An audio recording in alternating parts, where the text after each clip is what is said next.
ai kondo ipal sandi kai thaname thandi lapa so to pulam nangi da chau di kai leure gopalo gi lohon chai bodo mating pang hori ai bu hana chalam haidna ai laba oh pare pupu do odai thanamo ai horen ko na tamna lo chalage phani pal jatumbi nang ta thoro hoi Kay hage baba nan gi awangi ne chobi gi paisa to piram na bro piram me puthoro ura putoro oh madu wat bun ni dana paisa me sin chen nei hai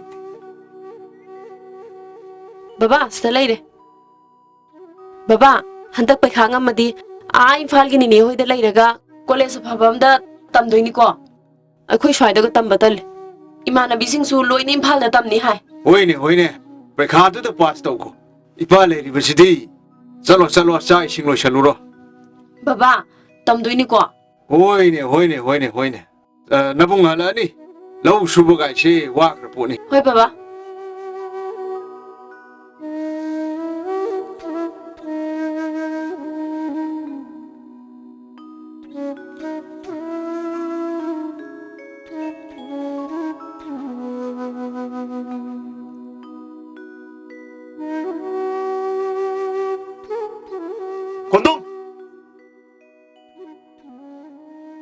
kondom kari ai kita coba nau ta tolong ai kari le kita coba saksar bro kadi chanu da sadri da saksa to ak pothara ka club ta thok ta yatre kari le kita coba oh koi pradhan hone lakni kari ki ne ke dubo oh koi kun electric posin je block among hapa ka mai dhan dini club ta chine dori male dachoba poska bado ai de khoi ama ai woi na ka ke ko hori balap tham bado ai no na ka tham ge ba soi nu ko hoi chak cha thoro ke du ko thola ke ko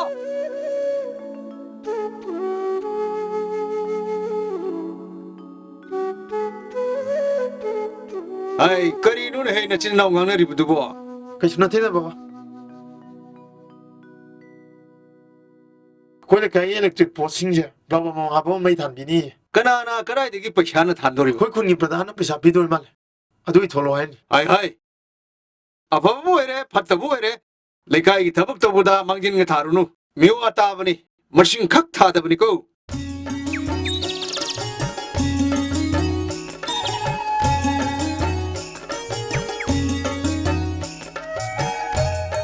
Linthoi Ta kondom. ni sing chui ro a ni pa khai doi dai haidoi ta kundum ai first division pass tawre ado kai lebi gi hai no kari le ne ge ne nang de ai na have su ya de e ai bu kai haibe ya da na nang na haibe da tom ya da na lai du bo oh ai na hai bado nang na haiba kai nu ta kundum nang hai du bo ai na no de he khai bo hai do kai nu ta kundum ai bahap ta dre oh silagi wa pham do nang ji de ba siladi tanjam giro ta kundum nang ji de ba as ai gyan ta de ta kundum as Linthoi nang ji de olong pang gre oh silai de ne si Linthoi ai halamage nang wa koi shuo ko baba thabak chakani hayawe ai ngai ramani ai chale as tu sara jakre tumina ko khair ke haide nang jo hai bi ni ai na sungai hai de ai hana hai ke tawbani Linthoi ai she mai ba khana pura ngau re ba ising chu ising de mami dai lau khoi lau pak de mami dai lauri de phami lauri de mami dai ai pura ngau bu de oi re mi ta kundum lekai nu pi koi ba huna de madi mawng ama su tawbani yar ka daw su mandi ta kundum ngi phibam du da mi di hai fai yam pambani kari sipai chiroi ma sipai pa ma di akhoi pa bung na thami bu lau se thok ne sipai obi gi khang bo as sifai hai bana ti ta kundum hai fai hai pai hoi hai pai di gaino as hai fai hai di ne ai khoi gi ithak irang da ngau jaba se hai fai kawe haba ma de adu yam pami haba ta kundum hoi de adu ma mi sunatana adu ne yam haba chiroi adu di ne akhoi ta ma chu ga ai gi ne koi bu khopa chami ne ba ne akhoi su ya ma hira ja ne ai khoi chu lang mi o jara su da cha bu ti ne ra ga ne kalau kui thabuk mayam tori jane ragu oi ki soju na ju thakte ko chate churup thakte khani umde sida bu man jadra di ya da bai dune khangde khangde ta kondom ai di kaudna ga hairam da di ne masa ta dana matam khra koi ko masa ta dana koi bu su yam nungai hai bane ai chale ta kondom lin thoi labuk ti am se lu dei silagi wa pham de ne lin thoi de haraga ne kom pham ta de ya ro ba kom pham ta phe ba lin thoi nai kho ba lin thoi 샤 토미 샤 토이 닌 토이 낭보 로이디 브라나 au loi ne baba 팅은이네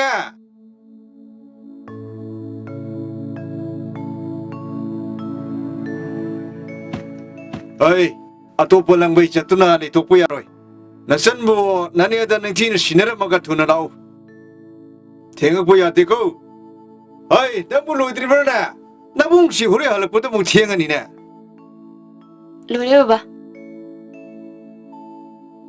baba chalo ki Suai ma tok tam tu na pakcha cha panglang lak nei tu puya ba na te ko hoi baba lairik lai su ning ti ho na ga da ni nani khoi ma te nga do kha ga pang silu ko lairing thau ga khorama bro khoi rame baba dada chala sira chalo baba chalo ki chalo chalo chalo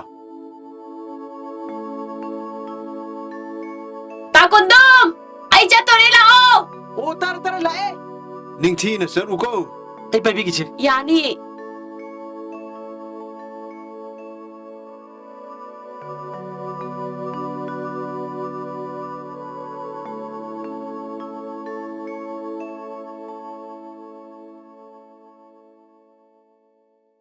da so ba lin thoi thilama ga hore lak tu ra hayang lak tu ro kui velam na te da hore na du malani lin thoi moin phan do laba bule ka tiagi aska yam toi kap ne haibni nang khra chekse lei ko adubadi akhoi swai da su irang bu thodi adum ka pi sidi ko chi de toi de na tiagi aska laba bule ka micheng ngoi ga nauri ga yam toi kap ne hai nauri hai ga ning singe da so ba hore more dukan da gi nauri marin tele bi rekera nang ju tiar gas ka kam na dan le ge hai ro adu gi nati ai ni hek labuk to khop to khuga loi nan thwe ba nauri mari du ne punjin gi to ba hoi hoi le nang le yo phana sang nang thili je nang bai di tum rage le ho ko hoi da chau ba lin thoi ai le ho rage hoi ta kondom lin thoi nang la pa da ne ai gi phuri pacha bam le ru ko kauni ko ada machu di ne trisha to angang ba phang dire da na hoi ta kondom blue phang dire da na jelo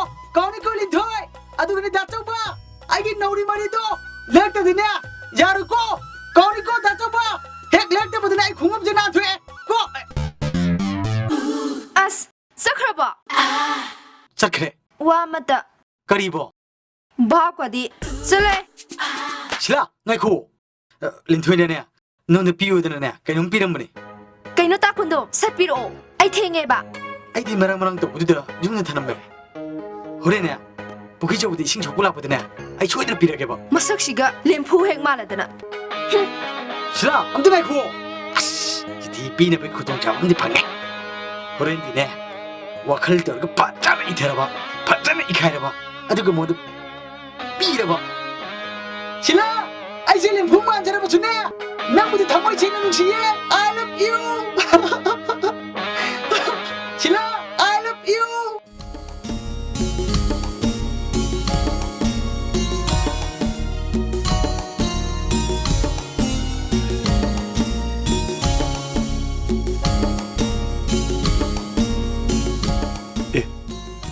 asibu khoi mi minutro mani ni maga lak minai sha masak phajai ne akhoi mai mamu bu heladi wow hoi ne phajai ne haigum na kai de ojano ado nang mi me da ta hangudra amta ko ba masak khangna na ba amta ko me mimi haima dabo sida kai dawra mino ai college lu bane nandi college lakta di kai dawra college tagi halak padangari class di oram dre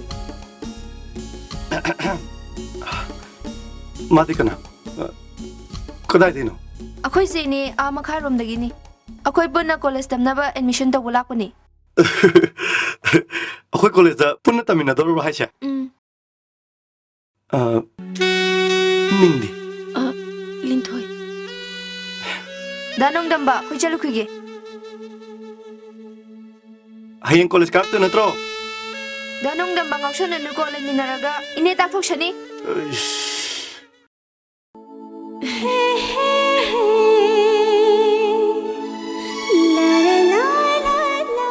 ꯀꯩꯗꯧꯔꯒꯦ ꯚꯥꯏ ꯍꯦꯔꯣꯏ ꯑꯣꯛꯅꯕꯗꯧ ꯇꯧꯏꯗꯨꯕꯣ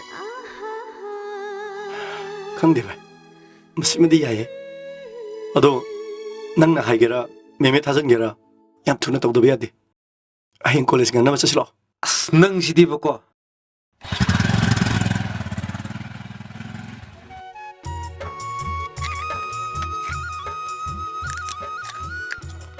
ꯑꯁꯦꯡꯕꯅꯤ ꯁꯤꯂꯥ ꯑꯩꯅ ꯍꯥꯏꯔꯤꯁꯦ ꯑꯗꯨꯕꯨ ꯑꯩꯕꯨ ꯀꯩꯗꯧ ꯍꯥꯏꯕꯅꯣ ꯍꯧꯖꯤꯛꯇꯤ ꯄꯥꯕꯨꯡꯅꯁꯨ ꯌꯥꯔꯦ ꯅꯪꯅ ꯌꯨꯝꯒꯤ ꯃꯧ ꯑꯣꯏꯕꯗꯣ ꯑꯗꯨꯒꯤꯁꯨ ꯃꯇꯝ ꯂꯥꯛꯈꯤꯅꯤꯌꯦ ꯇꯍꯥꯕꯁꯨ ꯐꯠꯇꯦ ꯀꯩꯅꯣ ꯇꯥꯕꯒꯤ ꯋꯥ ꯅꯠꯇꯦꯃꯤ ꯑꯩꯒꯤ ꯅꯨꯡꯁꯤꯕꯁꯦ ꯅꯪꯅ ꯈꯪꯕꯤꯗꯕꯒꯤ ꯋꯥꯅꯤ ꯏꯁ ꯑꯩꯅ ꯀꯩꯗꯧꯔꯗꯅ ꯇꯥꯀꯨꯟꯗꯣꯝ ꯑꯩꯒꯤ ꯊꯃꯣꯏꯗ ꯂꯩꯔꯤꯕ ꯇꯥꯀꯨꯟꯗꯣꯝꯕꯨ ꯅꯨꯡꯁꯤꯕꯁꯦ ꯈꯪꯕꯤꯗꯕꯒꯤ ꯋꯥꯗꯃꯛ ꯃꯉꯥꯏꯔꯦ ꯑꯗꯣ ꯁꯤꯂꯥ ꯉꯁꯤꯗꯤ ꯑꯩꯈꯣꯏꯅ ꯍꯦꯛꯇ ꯆꯠꯂꯁꯤꯗꯅ ꯌꯥꯔꯕꯣ ꯑꯁꯦꯡꯕꯒꯤ ꯑꯁꯦꯡꯕꯒꯤ ꯑꯁꯦꯡꯕꯒꯤ ꯑꯁꯦꯡꯕꯒꯤ ꯑꯁꯦꯡꯕꯒꯤꯔꯣ ꯍꯥꯏꯁꯦ ꯑꯁꯦꯡꯕꯒꯤ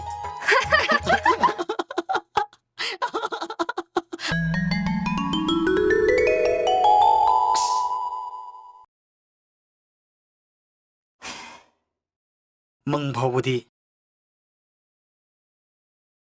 ꯁꯤꯂꯥꯅ ꯑꯩꯁꯦ ꯐꯖꯅ ꯅꯨꯡꯁꯤꯕꯤ ꯃꯑꯣꯡꯅꯤꯅꯦ ꯑꯩ ꯉꯁꯤꯗꯤ ꯁꯤꯂꯥ ꯍꯣꯏꯒꯤ ꯂꯩꯀꯥꯏꯗ ꯆꯠꯇꯕ ꯌꯥꯗꯦ ꯃꯪꯗꯨꯅ ꯁꯣꯏꯗꯅ ꯆꯨꯝꯕ ꯇꯥꯔꯗꯤ ꯁꯤꯂꯥꯁꯦ ꯑꯩꯒꯤ ꯑꯣꯏꯕ ꯁꯣꯏꯗ꯭ꯔꯦ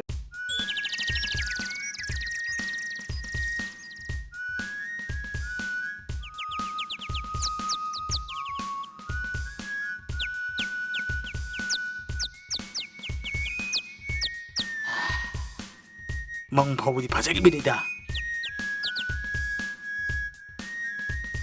ꯂꯥꯛꯑꯔꯣꯏꯗ꯭ꯔꯥ ꯇꯧꯔꯤꯁꯤꯕꯣ ꯅꯍꯥꯟꯈꯩꯗꯤ ꯄꯨꯈ꯭ꯔꯤꯒꯤ ꯏꯁꯤꯡꯁꯦ ꯍꯦꯛ ꯁꯣꯛꯄꯅꯤꯁꯦ ꯂꯥꯛꯀꯅꯤꯗ ꯑꯗꯨꯝ ꯉꯥꯏ ꯂꯣꯏꯔꯦ ꯑꯩꯕꯨ ꯐꯣꯟ ꯇꯧꯔꯒ ꯌꯦꯡꯁꯤꯔꯥ ꯐꯣꯟꯁꯨ ꯃꯣꯏ ꯃꯃꯥꯅ ꯍꯦꯛ ꯍꯦꯛ ꯄꯥꯏꯕꯅꯤꯁꯦ ꯃꯥ ꯉꯥꯏꯕ ꯑꯣꯏꯅ ꯏꯁꯩ ꯑꯃ ꯐꯖꯅ ꯇꯥꯊꯣꯛꯑ ꯂꯣꯏꯔꯦ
ꯑꯁꯤꯕꯨ ꯇꯥꯀꯨꯟꯗꯣꯝ ꯅꯠꯇ꯭ꯔꯅꯦ ꯇꯥꯀꯨꯟꯗꯣꯝ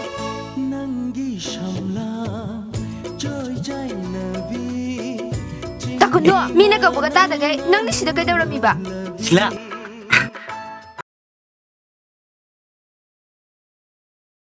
ꯀꯃꯥꯏꯅ ꯇꯧꯅꯤ ꯇꯧꯔꯤꯁꯤꯗꯤ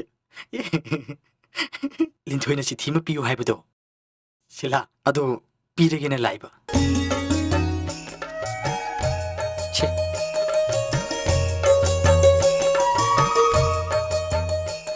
ꯇꯥꯀꯨꯟꯗꯣ ꯑꯗꯨꯗꯤ ꯑꯩ ꯑꯃꯨꯛ ꯆꯠꯂꯨꯈꯤꯒꯦ ꯍꯣꯏ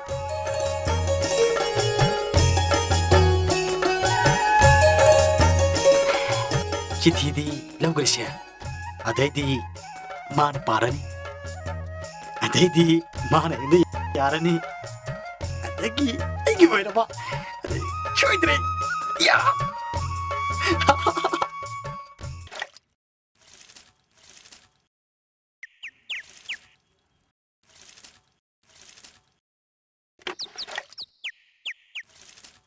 ꯗꯅꯨꯡꯗꯝꯕ ꯊꯕꯛ ꯌꯥꯝ ꯀꯜꯂꯤꯀꯣ ꯃꯤ ꯃꯆꯥꯗꯤ ꯑꯩꯈꯣꯏꯒꯤꯗꯤ ꯀꯅꯥꯅ ꯇꯧꯕꯤꯅꯤ ꯑꯩ ꯅꯠꯇꯅ ꯏꯃꯥꯒ ꯑꯩꯒꯗ ꯂꯩꯕꯁꯤꯗ ꯏꯃꯥꯅ ꯇꯧꯔꯗꯤ ꯑꯩꯗꯤ ꯃꯤꯅ ꯀꯩ ꯍꯥꯏꯅꯒꯗꯣꯏꯕ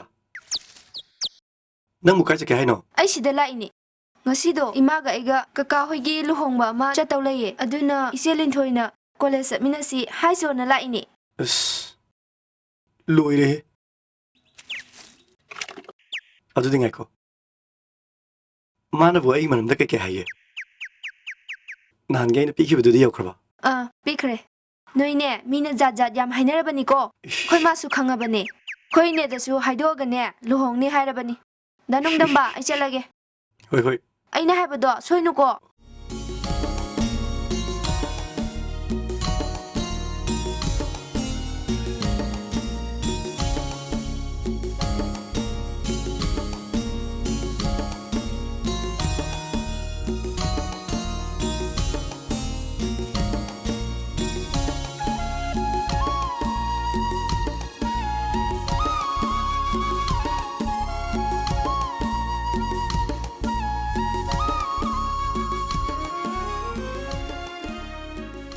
ꯑꯦꯛꯖꯥꯝ ꯂꯣꯏꯔꯗꯤ ꯌꯨꯝꯗ ꯑꯃꯨꯛ ꯆꯠꯀꯦ ꯍꯥꯏꯔꯅꯤꯅꯦ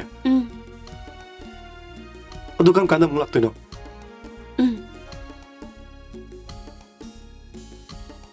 ꯁꯦꯛꯁꯟ ꯍꯧꯔꯝꯗꯥꯏꯗ ꯑꯃꯨꯛ ꯂꯥꯛꯇꯣꯏꯔꯣ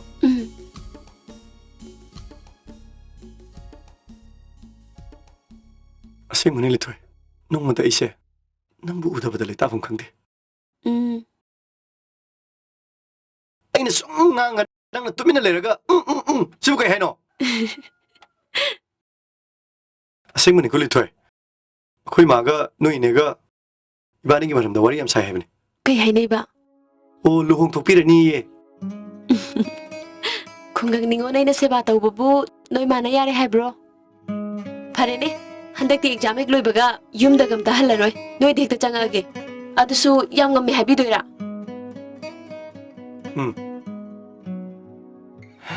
ꯑꯁꯦꯡꯕꯅꯤ ꯂꯤꯊꯣꯏ. ꯅꯪꯁꯦ ꯑꯩ ꯈꯛꯇꯒꯤ ꯑꯣꯏꯅꯤ. ꯂꯤꯊꯣꯏ. ꯄꯨꯟꯁꯤꯁꯦ ꯅꯪꯒꯤꯗꯃꯛꯇ ꯀꯠꯊꯣꯛꯂꯒꯦ ꯈꯜꯂꯦ. ꯅꯪꯁꯦ ꯌꯨꯝꯗ ꯄꯨꯔꯒ 이마ꯒꯤ ꯁꯦꯕꯥꯁꯨ ꯇꯧꯍꯟꯅꯤ. ꯁꯦ ꯑꯩꯒꯤ ꯃꯤꯠꯇꯧꯗ ꯌꯦꯡꯉꯨ.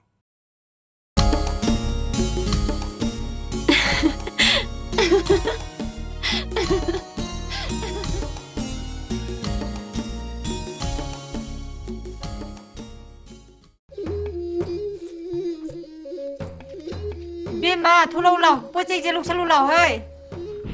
Hoi ima tare.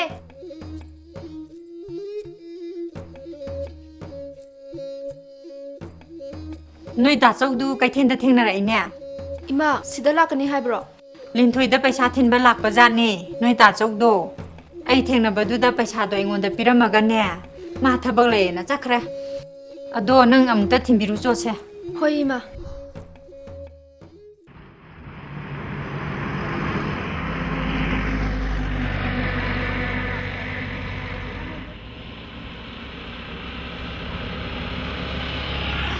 I love you. I love you. I love you.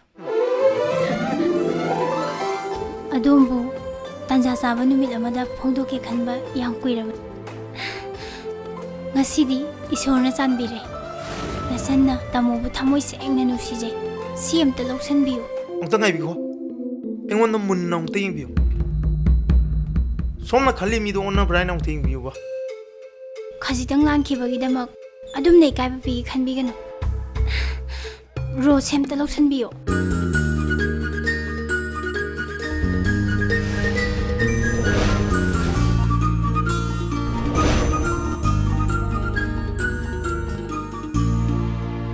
Mental ꯍꯣꯁꯄꯤꯇꯥꯜꯗꯒꯤ ꯅꯥꯟꯊꯣꯔꯛꯄ ꯑꯣꯏꯖꯥꯠꯂ ꯈꯪꯗꯦ ꯅꯦꯠꯋꯥꯔꯛ ꯈꯔ ꯃꯥꯡꯉꯤꯅꯤ ꯀꯩꯅꯣ ꯃꯨꯔꯨꯝ ꯃꯨꯔꯨꯝ ꯁꯣꯜꯂꯩꯁꯤꯕꯣ ꯀꯩꯁꯨ ꯅꯠꯇꯦꯗ ꯑꯩꯈꯣꯏꯅ ꯌꯦꯡꯍꯧꯈ꯭ꯔꯕ ꯄꯨꯟꯁꯤꯒꯤ ꯋꯥꯔꯤꯁꯤꯡꯗꯣ ꯁꯨꯝ ꯅꯤꯡꯁꯤꯡꯉꯨꯅꯤ ꯑꯇꯩ ꯀꯩꯁꯨ ꯅꯠꯇꯦꯗ ꯑꯣ ꯑꯗꯨꯗꯤ ꯁꯤ ꯂꯧꯁꯟꯕꯤꯔꯣꯗꯅ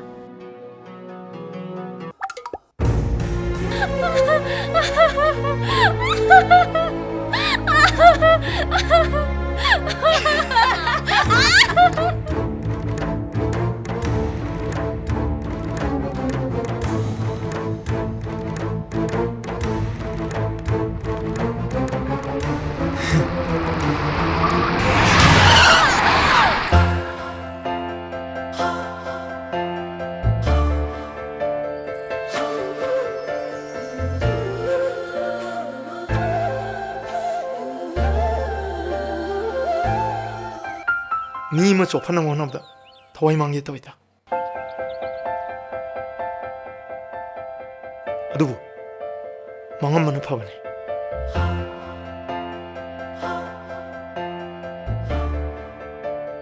ꯑꯩꯒꯨꯝꯕ ꯃꯌꯥꯝ ꯑꯃ ꯆꯣꯞꯅꯗ꯭ꯔꯤꯉꯩꯗ ꯑꯗꯨꯒ I love you ꯍꯥꯏꯕ ꯋꯥꯍꯩꯁꯦ ꯈꯔ ꯆꯦꯛꯁꯤꯟꯕꯤꯌꯨ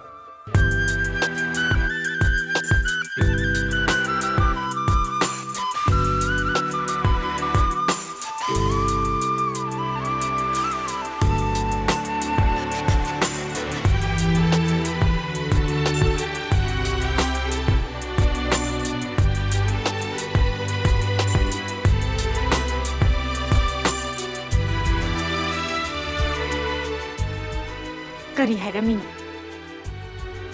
ꯑꯩꯈꯣꯏꯅ ꯑꯉꯥꯎꯕ ꯁꯦꯝꯃꯨꯕ꯭ꯔꯥꯕꯨ ꯃꯥꯅ ꯑꯣꯏꯅ ꯁꯦꯝꯃꯝꯃꯤꯅꯦ ꯁꯤꯗꯤ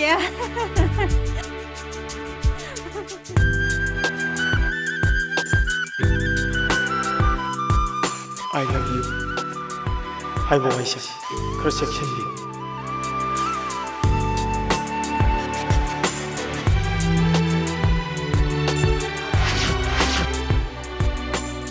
I love you 하이고 하이세 가라 섹신비유 करीनो माना अदर गुलाम पायदना मुरुम मुरुम सोनना मोनलंग शानरिसे नुपा फानना ब मंत्र सोली जाला करम ब मिशुम लेवानो माना शानरिसे मसी पुनम आइने खंगिसे आइसे रोमांस ऑनर्स नेबा आई चही मंगा अमेरिका मखाल कायदा लेरे इने मसी ब्लड बैंक ता नत्रगना राज पॉलिटिकल क्लिनिक ता पूरगा लायंग बताई मंगोंद नारी बलेना सी love cooperative society Hari Baleno दने अरे मसी आई मनाक संजलगा आई रिसर्च वर्क चथगे थाजा नंग न मनरंग सानरी दुबु करी लंगी लाबनो मामा आइगा सादी चोपुरेदना चोक्तदे हैदे इतना रोमांस ता ऑनर्स फंगा खैगा तानरदी चोकथ्रो अस अदु नतेबा ngसाइसे आई इमानबी खरगने ऑफिस चलेबा खंगब्रा चटपदुने खंगब्रा नुपा पांगम थेंने खुने सानासी रोज पिरगा सानासी का हाइजले खंगबा अदुगने खंगब्रा आइदि आइना ngame काइना माना मतोंदो आइना सातोगा आइना ngame काइना खंजरगा आइना नुएबको अदुगने खंगब्रा माना ओय ngam चटकिबै वानिदा नंग ngame खलुरगा मानो ओय ngमगिबा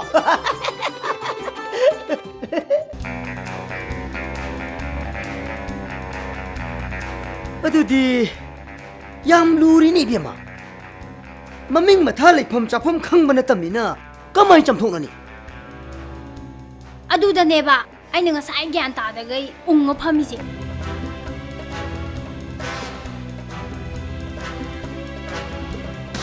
ओ हेरे मसी इंटरनेट ते पोम पिरगा सैटेलाइट डिफेंस काउंसिल सोसाइटी गा तानरगा कोऑपरेशन लोइना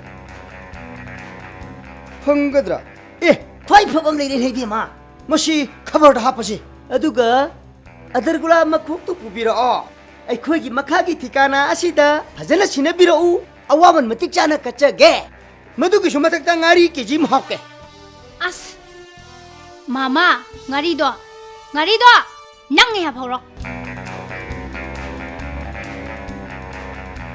ngari hapasi मा कया पामद्र माने मनम महादु अदु रगन मनम सुकर नुसीबा मिने सुर पांगदबा हवा यारोनी हापतारेदना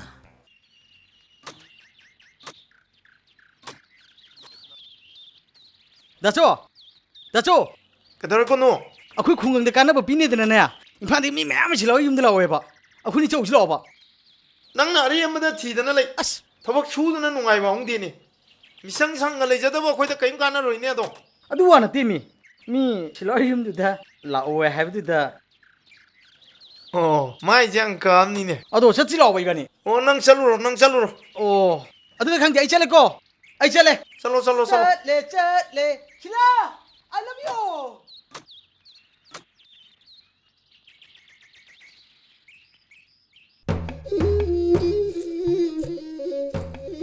अखोई दाचौ बुजे अखोई खुंगंग चिदने थबक खुफा म लेकाय मैम चिनने मा बुदने हाइने छे मसिगी सप्लाई मैम छे अखोई दाचौ लॉय दोनी देमा सु खुले यमनि छे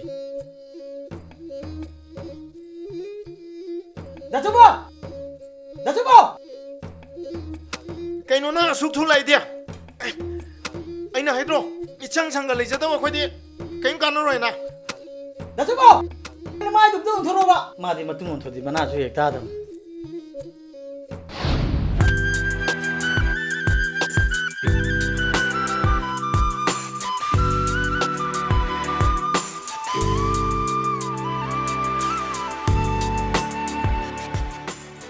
सोंगी इनाउना हाइबदगी अखोई लोइना खंगजरे सोंगुंबा थबक फबा इनाउना पुथोकपा पोचै जिंगजे योनबम लेत्रगसु अखोई लौजगे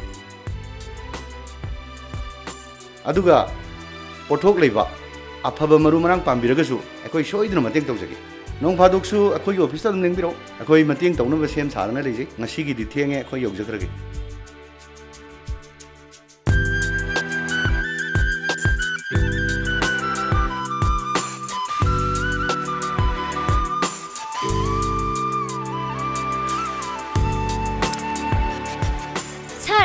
कैदोरे आइगी कोलम ता हौरे साइबोग येंगो सिरो नते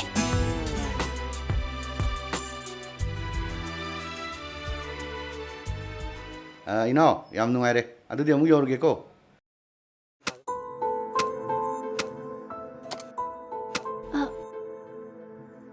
ngahangi thodok to saubigano imanabi meyamga ngamninga moi muknabadagi thokibane aibu ngakpiyo sir आई मुले होरे फनी फनी थाजा थेंगे लाओ नहीं ai nong mamula ke asi di satkrage chale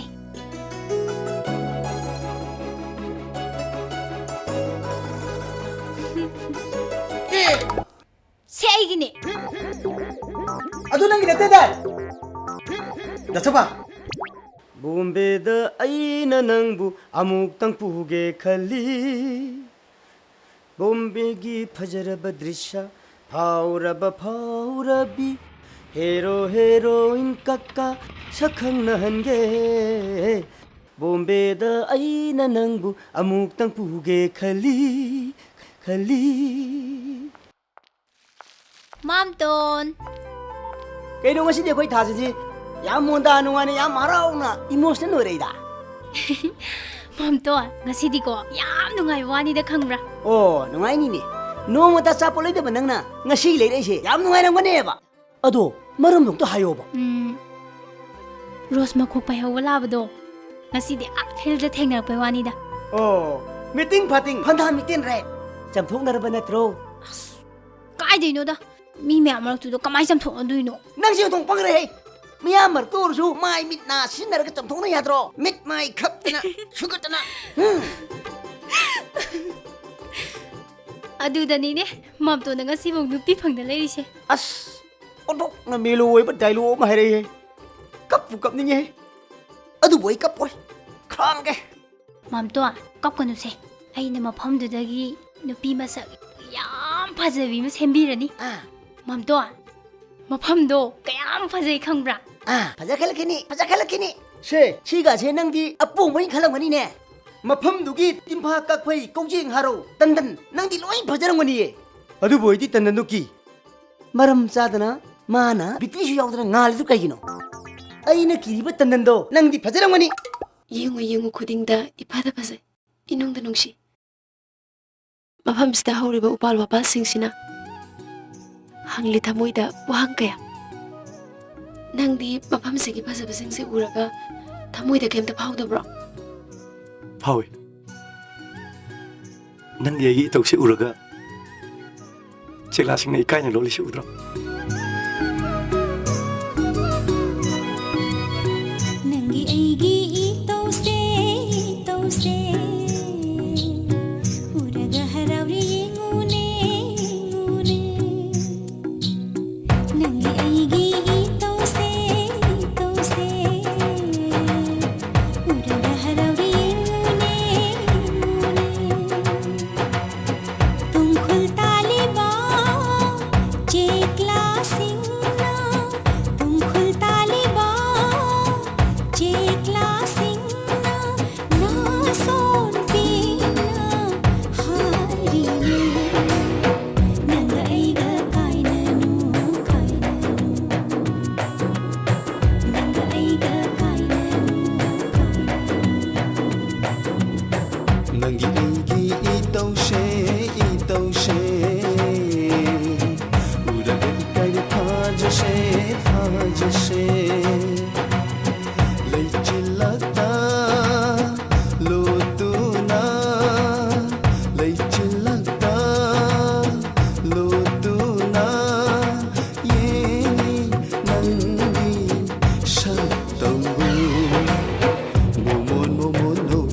aiga kainanu nangi aigi itose uraga harauri yengune uraga harauri yengune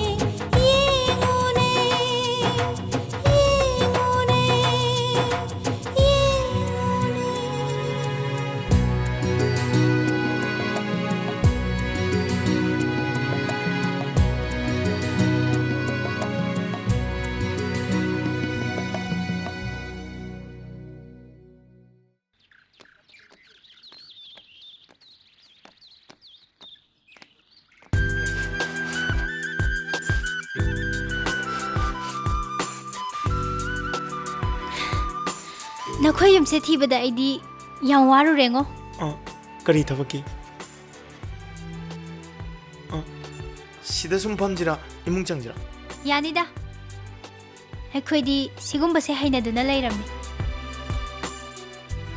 ngahan gi thodok tu gi khalubada tumba yadadana amta samthoge na laini adui ke sukhanjeda thodok to imanabi aniga sapolaina ni bet tawnaba adudagi thokibani chawbinu ko support ki ore di aina dum ler ma jam dubu tamogi si ayunda khara warawa malida warok di da phagi ore su I love you I ji de ji chung chaw ek saw de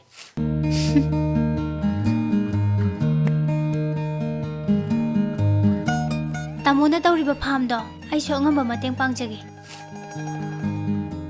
ado tamogi mingbu ai ming lo ai ming di am thibani da koi ba ji na ai je pok pada yam chaw po e na a chaw ba na ko mayam na nung si da na sum da chaw na koi le kai da le ba han mo da chaw in ko ado ai sida chaw ko gi ko eh krom ka non nang ko du ji bo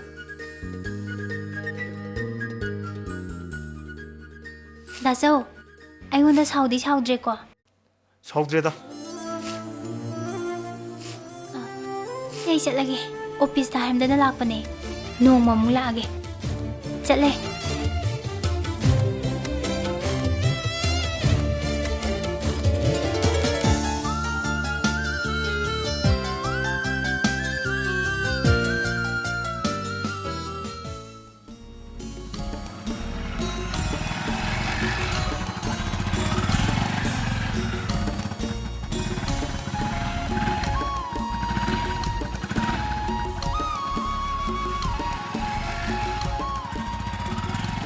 kai dam chang doi no Ngatang leram, ai boy le breum.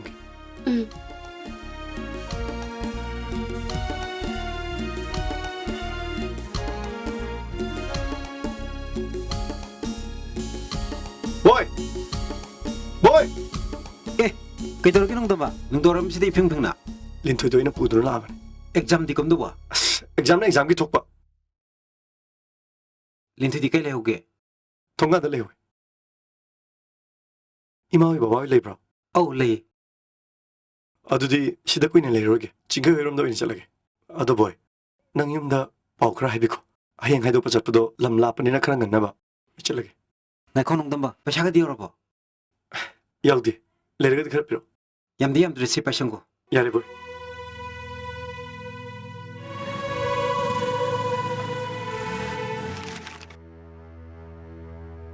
Eh, coba. Phone tawre du chambra. torami ba hojik sa ine na phone toramani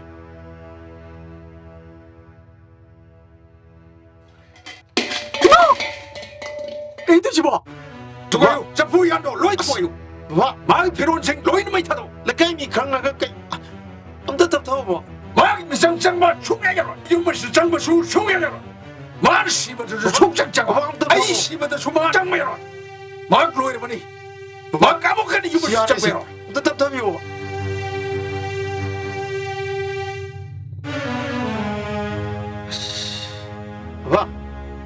baba kari aring ni tawri sibo sapu ya anta ne sibo macha ni ngod mi men jaga ga asyam chhaji kai no mi Macam ni pas kayak ni macam tu porok pada capu ya cuma hilang di. Mana ngai kita apa? Putri aja cak long bani masih di.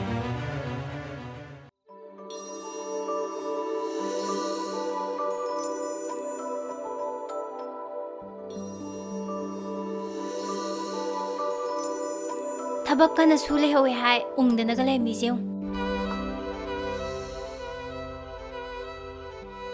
Kai heloi no thengnai dubo. Kai di hello no da. Baji ne isau lang am na yum da lai ngam da tholi. Eh. Kai gi chau langi ba. Khoi lin thoi chen gi bagi baji na chaw nam pa mem da dum hong re. Hong khra kai da wai sauri ba. Mai masung mapung ba da na ching gi bai chaw re. Linthoi leitradi da chau su sauningi ni ne. Ai di gi du bai chaw da ga. Chak thongnaba mido leitradi da chau da tare dana. Adugi. Ado aina marak da thongbini da. Khoi baji na contract te regular taro hara di hot na chin ni da. Cheloi da. Ado nangna henjang di sem ta ba. Bema. Bema. Silo lau nè. Tari ma.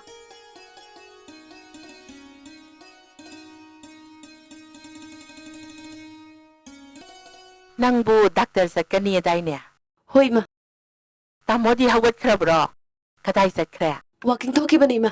Oh. Halani. Ado tamo gai na punna check itaw bani. Oh. Sak isinga saraga ning china satluko. Ado ima doctor na di chakhaw da kem ta dringai do ina lau hai. Ihe. Pare. Tatoro.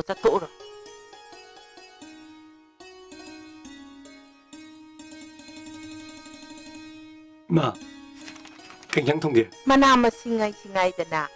Ai di yauraroi ngasidi. Nandom chahoi gi usop to ngasi taramne dana. Satradi amuk saudori. Haima. Doctor sakani dai. Luisaluro dana. Ningchi na satlu. Loi baga sat halau matam si yam patre. Irang yam kali sat halau ko. Oi ma.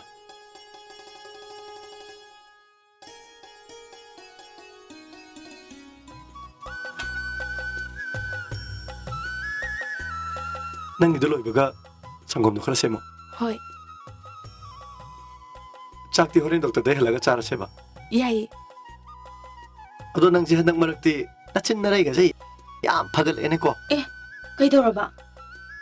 Kali gino nang naimada mu dokter adu da mu hasil mi dubo. Namai doi kai dro. Eh, kai doi ba. Ikai bide. Adu di mi loi khang na dok lai adu ba. Chat lo loi shalu thengi. Nupi bajase mamai di haipet kan majani. Thengi loi shat biruro. Lagi ni koi di. She chat lo ba.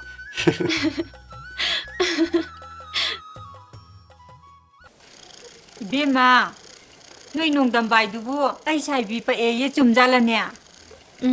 Chumme ba. Yang ngok san na ba ni sa pa sa cha ba sunate. Karam na pa ibano ne. Khangde ma. Danong damba se mathanta su pokjaban. Makhoi imana su sawuna loiraban. Nang belo. Nang bulari tamhaluba. Nang buluna tauruba. Imai se khu na ba ne. Imai se khu na ba. Gari masa tong dana. Nang na phatta ba sanga tau dana. Migi masa to masu nang na manghale dana. Manghale ba. Nung sin he imau do. Laikai sinangang na di se nang di tari roi ne. Magi nung dambai do. Houjikan gi laina du na nare ye nang di tari roi ne. Ima nung dam leki bro. Kariya kana gi nung dambano. Laikha tara ba na punsido amuk su he na laikha ta na ba haubala ibro. Isa su khangde misa su khangde ai kana mate he nuside. Kari gino thawai adum ngai tana lei dubo. Khang de boy. Igyan tate. Punsigi ni sakarino. Patta bakarino. Khang de ngonda. Kadai degi. Kana degi tam thiba mai no.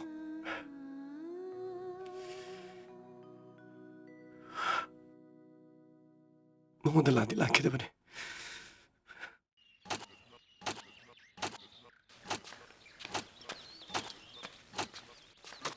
ꯗꯥꯆꯧꯕ ꯍꯥꯎ ꯄꯥꯈꯪꯒꯤ ꯅꯥꯛꯇꯅꯦ ꯂꯩꯁꯥꯕꯤ ꯑꯃꯅ ꯇꯣꯏ ꯇꯣꯏ ꯂꯥꯛꯄꯁꯦ ꯑꯪꯀꯝꯅꯤꯀꯣ ꯑꯪꯀꯝꯅꯤ ꯗꯥꯆꯧꯕ ꯑꯪꯀꯗꯣ ꯐꯨꯜ ꯀꯣꯛ ꯇꯥꯟꯅꯍꯜꯂꯨꯗꯅ phone ꯍꯥꯏꯕꯨ ꯄꯩꯁꯥ ꯄꯥꯏꯕꯒ ꯄꯥꯏꯗꯕꯒ ꯇꯤꯟꯁꯟꯅꯕꯗ zero ꯇꯥꯏ ꯑꯗꯨ ꯐꯣꯜꯅꯤ ꯖꯤꯔꯣꯗꯨꯅ ꯍꯤꯔꯣ ꯑꯃꯁꯨ ꯂꯩꯕꯅꯤꯀꯣ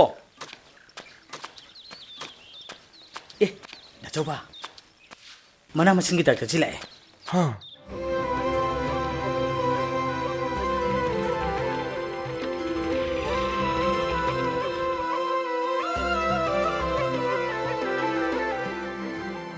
ꯖꯤꯔꯣꯗ ꯍꯤꯔꯣ ꯑꯣꯔꯣꯂꯣꯔꯣ ꯑꯩꯅꯦ ꯆꯠꯂꯦ ꯑꯩ ꯆꯠꯂꯦꯀꯣ ꯋꯥꯔꯤꯗꯣ ꯐꯣꯟ ꯇꯥꯟꯅꯍꯜꯂꯝꯃꯨ ꯑꯩ ꯆꯠꯂꯦꯀꯣ ꯀꯣꯟꯗꯣꯝ ꯅꯪ ꯆꯠꯈꯤꯕꯗ ꯏꯁꯤꯡꯗꯣ ꯈꯔ ꯀꯥꯞꯄꯝꯃꯣꯍꯦ ꯍꯣꯏ ꯍꯣꯏ ꯀꯥꯞꯄꯝꯒꯦ ꯗꯥꯆꯧꯕ ꯇꯨ ꯂꯥꯛꯑꯦ ꯇꯨ ꯐꯣꯟ ꯇꯥꯟꯅꯍꯜꯂꯝꯃꯨꯀꯣ ꯑꯩ ꯆꯠꯂꯦꯀꯣ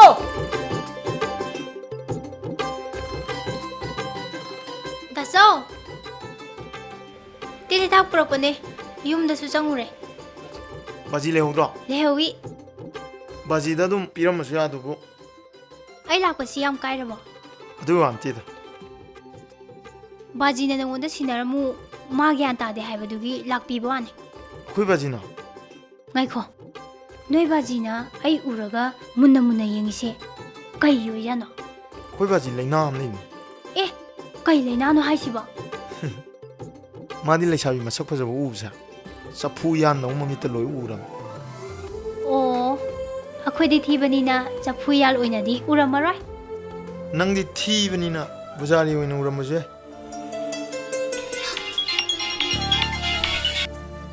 ꯍꯜꯂꯣ ꯊꯥꯖ ꯅꯪ ꯀꯥꯏ ꯂꯩ ꯑꯩ ꯐꯥꯝ ꯑꯃꯗ ꯍꯤꯗꯥꯛ ꯄꯤꯊꯕ ꯆꯠꯂꯤꯌꯦ ꯑꯦ ꯅꯪꯗꯤ ꯑꯣꯐꯤꯁꯇ ꯆꯪꯉꯝꯗꯅ ꯅꯪꯅ ꯑꯁꯨꯝꯅ ꯇꯣꯏꯅ ꯇꯧꯕꯁꯦ ꯑꯣꯐꯤꯁꯀꯤ ꯃꯤꯁꯤꯡ ꯌꯥꯝ ꯁꯥꯎꯅꯔꯕꯅꯤꯀꯣ ꯌꯥꯝ ꯂꯨꯕ ꯊꯕꯛ ꯑꯃ ꯂꯩꯔꯦ ꯑꯣꯐꯤꯁ ꯊꯨꯅ ꯑꯝꯇ ꯂꯥꯛꯑꯣ ꯍꯣꯏ ꯁꯥꯔ ꯑꯩ ꯑꯃꯨꯛ ꯆꯠꯂꯨꯈꯤꯒꯦ ꯌꯥꯝ ꯂꯨꯕ ꯊꯕꯛ ꯑꯃ ꯂꯩꯔꯦ ꯆꯠꯂꯦꯀꯣ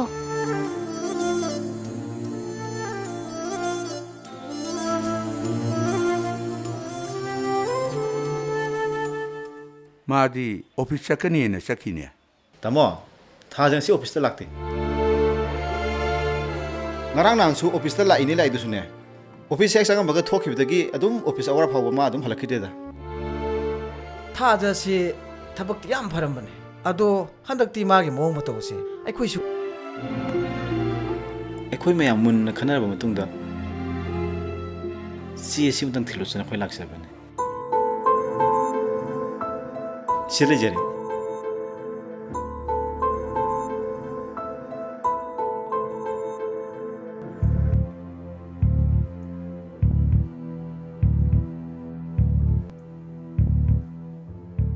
ꯇꯥꯃꯣ ꯑꯗꯨꯗꯤ ꯑꯩꯈꯣꯏ ꯑꯃꯨꯛ ꯌꯧꯖꯔꯒꯦ ꯐꯅꯤ ꯐꯅꯤ ꯋꯥꯔꯧꯕꯤꯕ ꯌꯥꯗꯦꯀꯣ ꯑꯃꯨꯛ ꯌꯧꯖꯔꯦ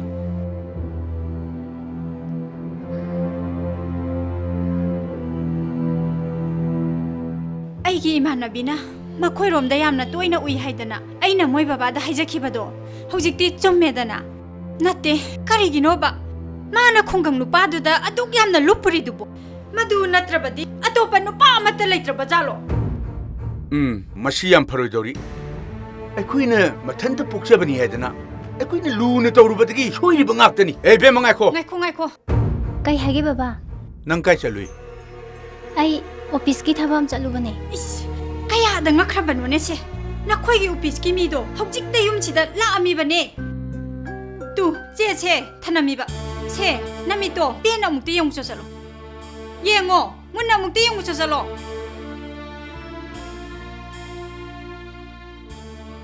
Masi ngangse training ama thadoki de yade. Maduna pharani moi baba. Entoy, nang di tha kaya hairakle. Doctor, tha haire. Tha section gadabani ko. Poka dori ba anganga do HIV sidagi kan gadabani ko. Karam na no doctor. Entoy, HIV na narba mama do na polaka dori ba anganga do Mahik asi changdanabagi lambi amadi hidak leire. Ai chaibina narba mama aduna angang unadringai mamangda hairiba ni virapin tablet ase pungke pahoropa matamda mama aduda pijaraga aduga angang adubu hek popaga akoina 2 mg per kg gi ni virapin dose ase pithaklagadi angang adu chado humdradine ai chaibidagi kanmangamgani. Ai yaurage nang marak ta aigida koithora uko. Ai koithokjarge doctor. Soidana lakjagi. Ai thinokjagi doctor.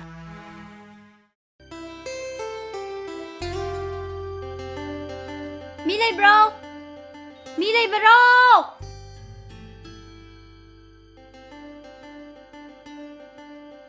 Milay bro! Nang ngayon?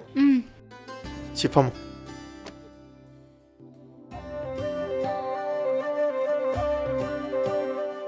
Noigi, laisabi uyadabdo laitro.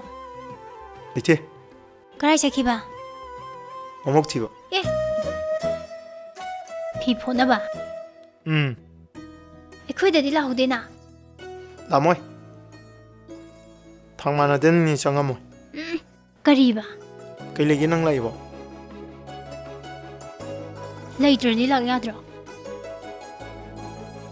Yade, thole kan lakadam. Mipung khudingmak chatnariba, ngangnariba, yengnariba, pumnamakse. Magi thaba mamam lainaba ngaktani. Ado, nang ina kay thaba. Adu bro, noi khungi chingya tamya khongbalung lang. Hui hodong mayam se urubadane ngawduna yenguge laini.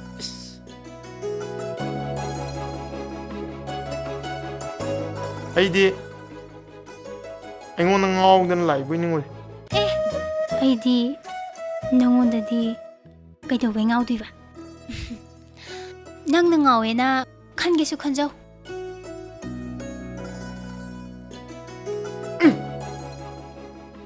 Nang kumalu lang, huyaw dong yang ningin day. Lo, yang lagi lo.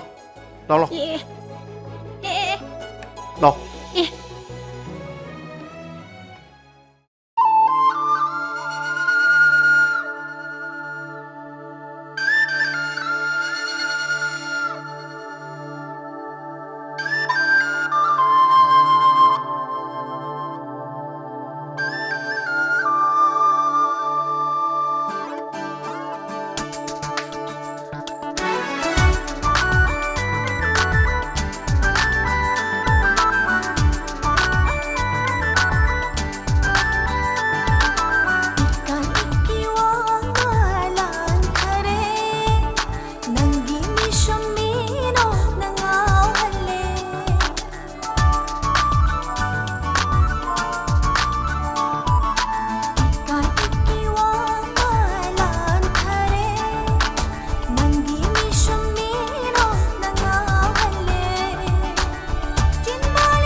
ꯑꯩꯈꯣꯏꯒꯤ plastic ꯃꯃꯜꯗꯣ ꯌꯥꯎꯔꯛꯄ ꯅꯠꯇ꯭ro?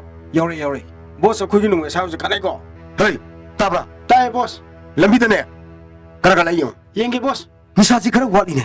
ꯈꯔ ꯑꯔꯛꯄ ꯃꯤꯗꯒꯤ ꯄꯩꯁꯥ ꯍꯦꯛꯇ ꯃꯨꯟꯒꯗꯕꯅꯤ. ꯆꯠꯂꯣ. ꯌꯥꯝꯅ ꯐꯨꯒꯥꯏꯒꯗꯕꯅꯤ. ꯅꯠꯇ꯭ꯔ ꯆꯥꯎꯕ? ꯐꯨꯒꯥꯏꯒꯗꯕꯅꯤ. ꯑꯍꯜ ꯑꯝꯇ ꯉꯥꯏꯒꯦꯀꯣ. ꯄꯥꯕꯨꯡ ꯄꯩꯁꯥ ꯌꯥꯎꯔꯗꯤ ꯈꯔ ꯄꯤꯕꯤꯔꯝꯃꯣ. 이봉어 아이 배샤 미야우데 ꯍꯧꯖꯤꯛ ꯆꯦꯛ ꯇꯧꯔꯗꯤ. 더비노다 아이 배샤 ꯄꯥꯕꯨꯡ 미야우데 ꯑꯩꯈꯣꯏ ꯀꯅꯥꯅꯣ ꯃꯁꯛ ꯈꯪꯕ꯭ꯔꯥ? ꯍꯥ? ꯑꯩꯈꯣꯏ ꯀꯅꯥꯅꯣ ꯃꯁꯛ ꯈꯪꯕ꯭ꯔꯥ? ꯂꯥꯎ. 더비노 이봉어 더비노. 그이노 더비노 그이노 더비노 시보 더비노 이봉어 그이노 마야 더비노 시보 헤이 나콩콩콩. 빠붕. 빠붕이 pesa yaudiro. 이봉어 아이 마스터로 통 마스터 앞 독잡 khara phangjarakpasina imung manung nupi angang punamak thakjaribani ai pasamte yaw 빠붕기 뚫럭 뚫거더니 이문 문ung 타이바. 아쿠리 타이바시디.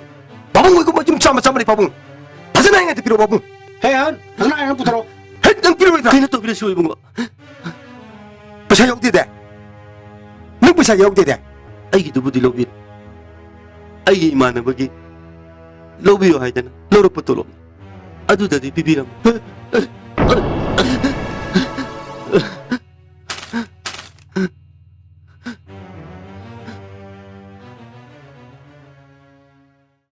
너희부 로이드리브로 태양가라니네.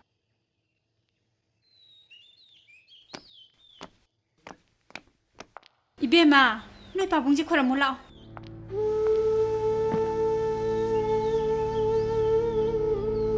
망골로요 망골로요.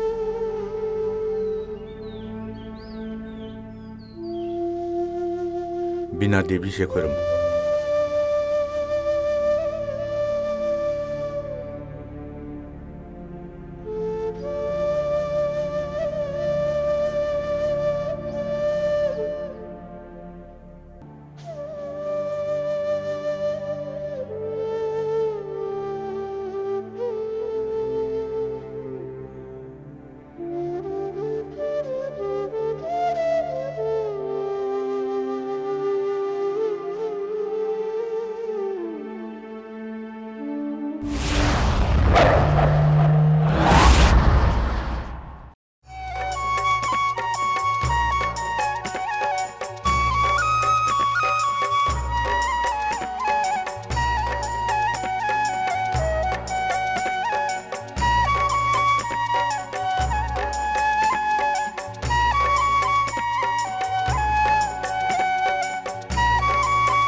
Takundong.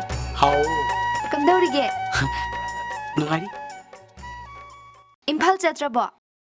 짝가니 Kaidonge. 하이행 Kanaga. 아코이 따마소가 Linthoido yam nungai khra male. Mawa mapauga amata takhidre. ꯌꯥꯝ ꯅꯨꯡꯉꯥꯏꯔꯦꯅ ꯍꯟꯗꯛ ꯃꯆꯥꯅꯨꯄꯤ ꯑꯃꯁꯨ ꯌꯥꯎꯈ꯭ꯔꯦ Nangdi kamai khangiba. Chalubro. ꯆꯠꯇꯦ ꯃꯣꯏꯗ ꯂꯩꯕ ꯃꯅꯦꯗꯣ ꯃꯗꯨꯗꯨꯅ ꯇꯃꯁꯨꯗ ꯐꯣꯟ ꯇꯧꯔꯛꯄꯗ ꯑꯩꯅ ꯈꯪꯉꯤꯕ Moigi ipan mohondi haraudro. Kai haige. ꯀꯗꯥꯏꯗꯒꯤ phone ꯇꯧꯔꯛꯄꯒꯁꯦ 이쁜 강마자 나티 아코이 따마족제 빠강 바래드나 마투 디베 야람네바 아스 마시 파고드네 따나 빵포드 포이 강브라 As loirihe. Madu handuma. Kaidongni mamaida madani wajagadaba. Ngai khone takundum. Nangna hayeng imphal chatoidubu kaiginu. 아 린토이도 이쁜는 야들수 아코이 따마족나디 얌루도지 아두다 따마족나네 좀 강보이나 짤루시에드나 Phare dudi. Hayeng chathoro. Nongma aikhoi ni amu punna chase. Ai chale.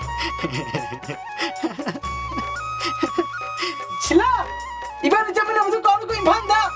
야 이번에 재미내봐 야 까이디 나한기 바바나 딱히보다 해라더라. 세 시문행 바바 하게 이행어 봐 그리고는 대한 딸리도 봐.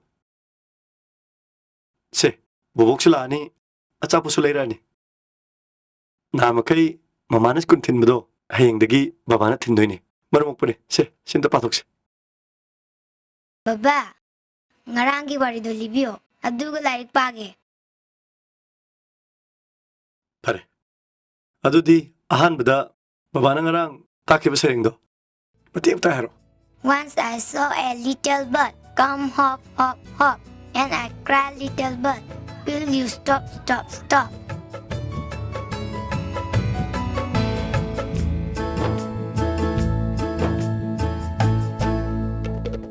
Maram opi icha thoinida Baba na haibad inja binida Nang na haying chauraga Chaura kangdong faraga Baba buluna taura uko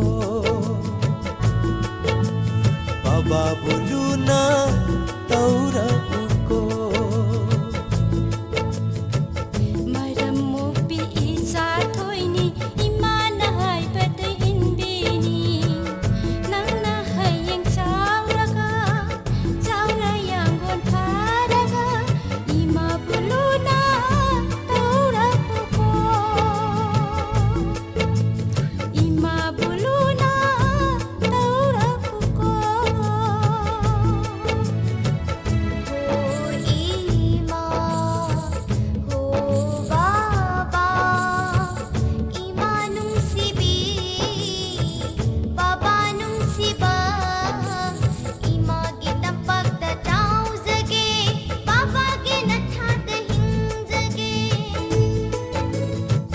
Nang na haying chauraga Chaura kangdong faraga Baba buluna taura uko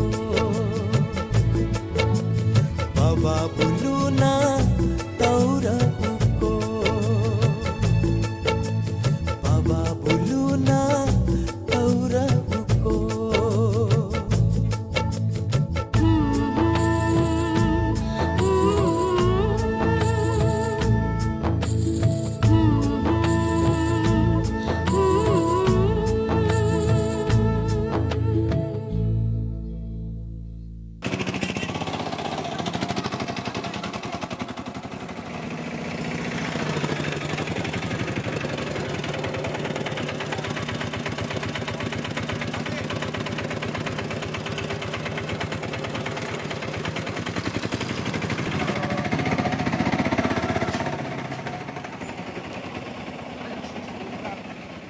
Kayno ko nung nang tayo dubo.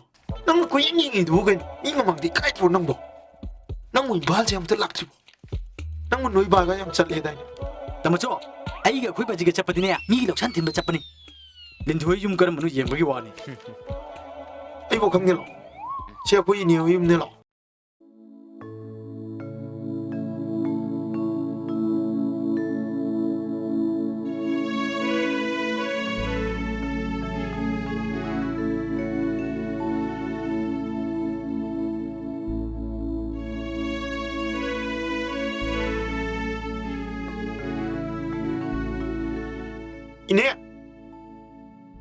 Ine, kanam na ito jala kangdi. Tamacho ko kugo ko taro da. Ay go gida. Ine, as kay nang to ito. Nang jidi mana pang ba mi ur di kamay tado no. Haima, dada, kyam kuire yorokpa. Ima di laite kaithen sakiye. Kakalo phamse. Dada sina kana. Akoy awang ni naw jing ni. Ko nung go. Ay mga orang ita lam ni. Lindhoi yun na ningman kita na. Baba ka kang lampon di. Baba kang niwa tuk ni. Koy lindhoi yun jiw kiam lapi isi dagi. Lapte, akoy thang na basta ni. Ay kauruge da. Koro koro. Danong dambasu masangam dada na laye. Kiam ka nangam na no. Kay lay na yage. Yam kan nangam da babudi na teda. Amu hek pa, amu hek hau. Tawg da na laye. Dada, ayam da kaurukige. Ngahak pamira mo.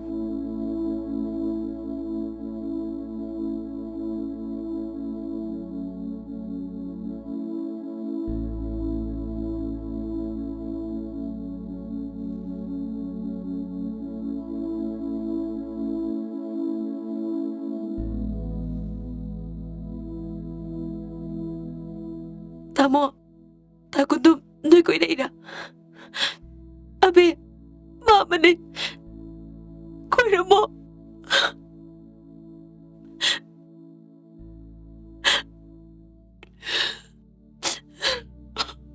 Maming di kay kawin. Nè ꯂꯤꯟꯊꯣꯏ ꯏꯕꯨꯡ ꯀꯩ ꯍꯥꯏꯒꯗꯕꯅꯣ ꯈꯪꯗꯦ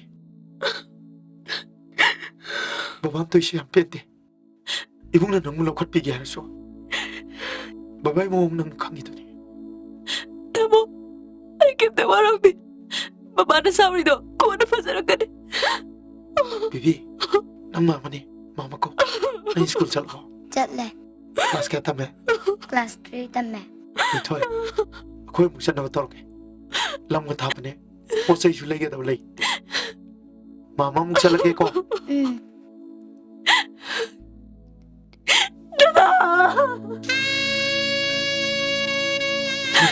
ꯇꯣꯛꯁꯦ ꯀꯞꯄꯅꯨꯁꯦ ꯇꯣꯛꯑꯕ ꯅꯪ ꯗꯗꯥꯕꯨ ꯋꯥꯔꯧꯕ꯭ꯔꯣ ꯋꯥꯔꯧꯗꯦ ꯑꯩ ꯀꯩꯝ ꯋꯥꯔꯧꯗꯦ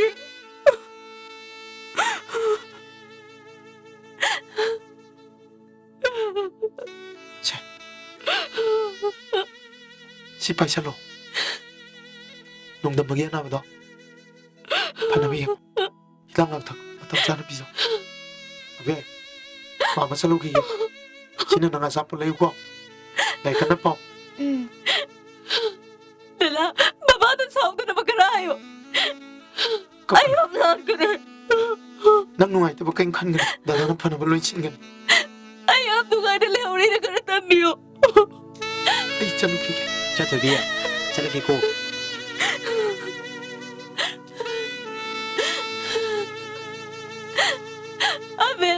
ꯃꯃꯥ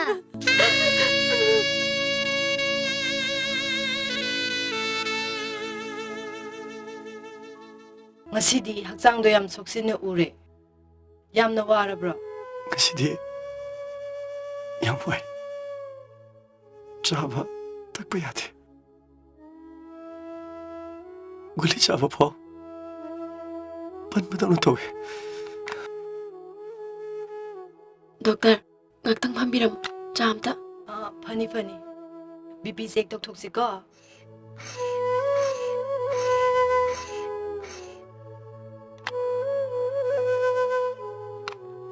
doctor ꯆꯥ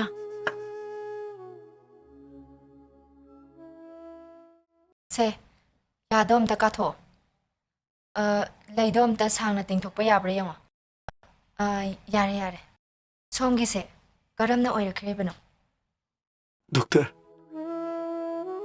ꯑꯩꯒꯤ ꯄꯨꯟꯁꯤꯗ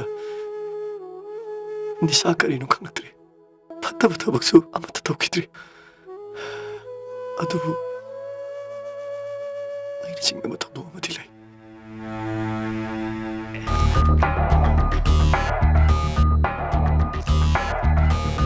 eko bekamu nang kai chulu no college ꯆꯠꯀꯦ ꯇꯧꯕꯅꯤ kumdo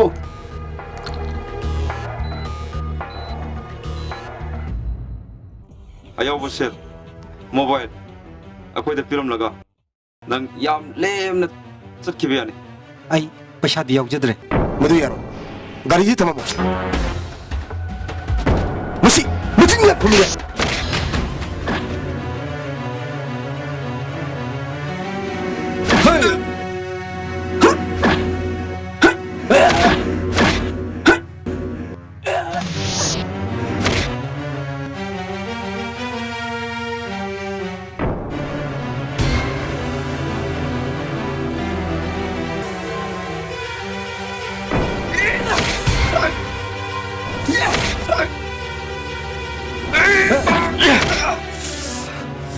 Hey, lau, chân lau, lau.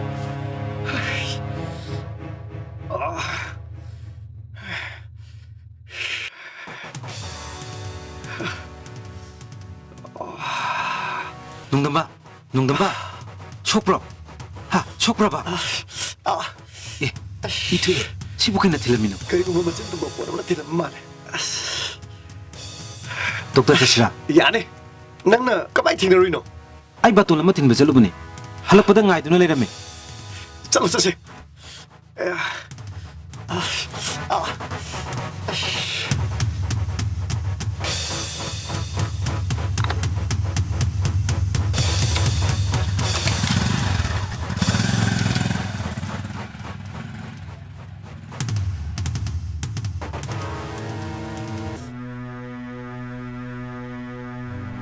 ꯑꯣ ꯊꯧꯗꯣꯛꯇꯨꯗꯒꯤ ꯁꯣꯏꯗꯅ ꯑꯣꯏꯒꯅꯤ ꯃꯇꯝꯗꯨꯗ ꯆꯤꯡꯅꯔꯕꯗꯤ ꯍꯣꯁꯄꯤꯇꯥꯜ ꯑꯃꯗ ꯆꯠꯇꯨꯅ ꯃꯔꯤ ꯂꯩꯅꯕ ꯗꯣꯛꯇꯔ ꯑꯃꯒ ꯇꯥꯟꯅꯔꯝꯂꯕꯗꯤ ꯃꯁꯤꯒꯤ ꯐꯤꯚꯝ ꯑꯁꯦ ꯑꯣꯏꯔꯝꯂꯣꯏꯗꯕꯅꯤ ꯍꯦꯛ ꯁꯣꯛꯈꯤꯕꯒ ꯍꯧꯖꯤꯛꯇꯤ ꯃꯤꯑꯣꯏ ꯑꯗꯨꯅ PEP ꯍꯥꯏꯕꯗꯤ ꯄꯣꯁ ꯑꯦꯛꯁꯄꯣꯖꯔ ꯄ꯭ꯔꯣꯐꯥꯏꯂꯥꯏꯁꯤꯁ ꯑꯩꯈꯣꯏꯅ ꯍꯥꯏꯔꯤꯕ ꯇ꯭ꯔꯤꯠꯃꯦꯟ ꯑꯁꯤ 28 ꯗꯦꯖ ꯐꯥꯎꯕ ꯇꯧꯔꯒꯗꯤ ꯍꯥꯏꯔꯤꯕ HIV ꯁꯤꯗꯒꯤ ꯉꯥꯛꯊꯣꯛꯄ ꯉꯝꯒꯅꯤ ꯃꯄꯥꯟ ꯂꯝꯗꯁꯨ ꯁꯥꯏꯟꯇꯤꯁ ꯃꯌꯥꯝꯅ ꯍꯤꯗꯥꯛ ꯃꯌꯥꯝ ꯑꯃ ꯄꯨꯊꯣꯛꯅꯕ ꯍꯣꯠꯅꯔꯤ ꯀꯟꯅ ꯑꯩꯅ ꯏꯔꯝꯂꯤꯕ ꯍꯤꯗꯥꯛ ꯂꯥꯡꯊꯛꯇꯨꯁꯨ ꯃꯇꯝ ナꯏꯅ ꯆꯥꯅꯕ ꯇꯧꯔꯣ ꯂꯤꯟꯊꯣꯏ ꯑꯩ ꯑꯃꯨꯛ ꯆꯠꯂꯒꯦꯀꯣ ꯐꯅꯤ ꯗꯣꯛꯇꯔ ꯂꯤꯟꯊꯣꯏ ꯇꯥꯃꯣ ꯍꯤꯗꯥꯛ ꯆꯥꯅꯕ ꯇꯧꯁꯦ ꯑꯩꯁꯦ ꯅꯪꯒꯤ ꯅꯐꯝꯗꯗꯤ ꯌꯥꯝ ꯐꯠꯇꯕ ꯃꯤꯅꯤ ꯇꯥꯃꯣ ꯑꯩ ꯀꯔꯤ ꯍꯥꯏꯒꯗꯧꯅꯣ ꯈꯪꯗ꯭ꯔꯦ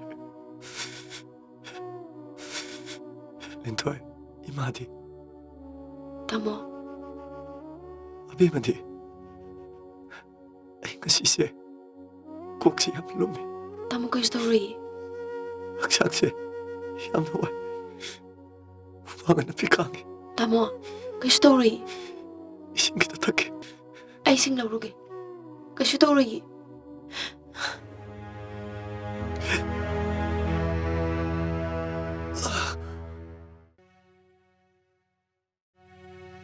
타모 세 이싱 택시 타모 타모 타모 타모 타모 그나 레게 타모 제가 좀 더 그래 타모 세 하고로 그녀랑게 제 하고로 이 생각해라 거도 하고로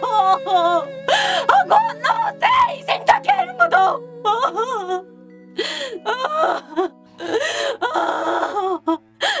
매매 tamosige nung tao kuri mga pagkawiyo abe babasige nung tao kuri mga pagkawo baba baba baba sungguh lagi nang baba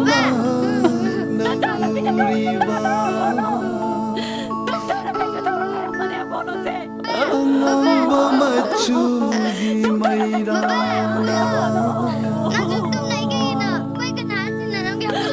Nangi aiki Baba, siapa nama?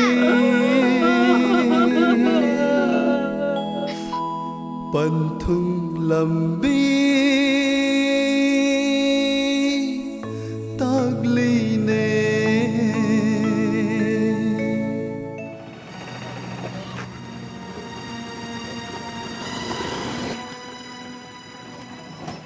매매야 같이 루베 능데 다부 농마 ꯑꯩꯈꯣꯏꯗ ꯗꯥꯆꯧꯕꯒ 마네 마네 나티 너무 같이 루기 ꯑꯩ ꯕꯖꯥꯔ ꯆꯧꯒꯦ ꯇꯧꯕꯅꯦ ꯑꯩꯈꯣꯏ ꯂꯤꯟꯊꯣ ꯍꯣꯏ 이니 ꯍꯣꯏ ꯑꯉꯥꯡ ꯅꯨꯕꯤꯒꯗꯣ ꯑꯅꯥ ꯑꯌꯦꯛ ꯑꯝꯇ ꯌꯥꯎꯗꯦꯀꯣ ꯗꯗꯥ ꯗꯥ ꯅꯨꯡꯗꯝꯕꯗꯣ ꯉꯔꯥꯡ ꯂꯩꯈꯤꯗ꯭ꯔꯦ ꯍꯥ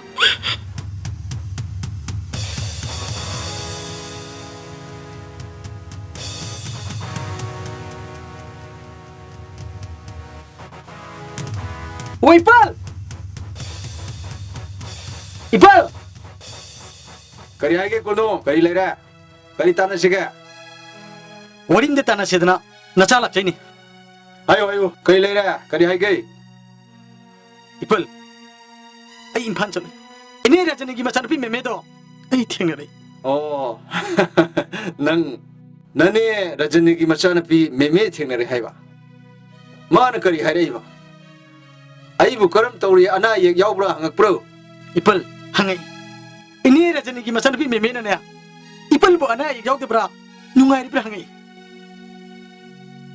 माइको करी गिनो नंग नै फिंग ठिंग लाई बाबो नंग न हाइगे दब दो हायुने इपल नुंगदम बदो ngarang lekidre ngarang lekidre ba mi di oiba mi ma da singje ai yum thang na le mi ne batali ipal na diam chor debu ni jogi kani marano hai ipal na diam chor debu ni jogi mara kai no ipal ni oi bu shoi debu ngam debu kana lai ni ku ba ma shoi ki bu da mak ni bu punchi chu pain thok ba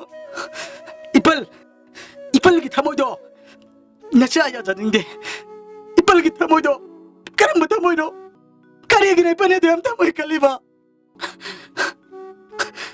ꯏꯄꯟꯅꯕꯨ ꯅꯨꯡꯁꯤꯕꯤꯔꯕꯗꯤ ꯑꯩꯁꯨ ꯃꯥꯒꯤ ꯃꯕꯨꯡꯅꯤ ꯑꯩꯁꯨ ꯅꯤꯡꯊꯣꯏꯒꯤ ꯃꯕꯨꯡꯅꯤ ꯏꯄꯟ ꯌꯥꯔꯦ ꯄꯣ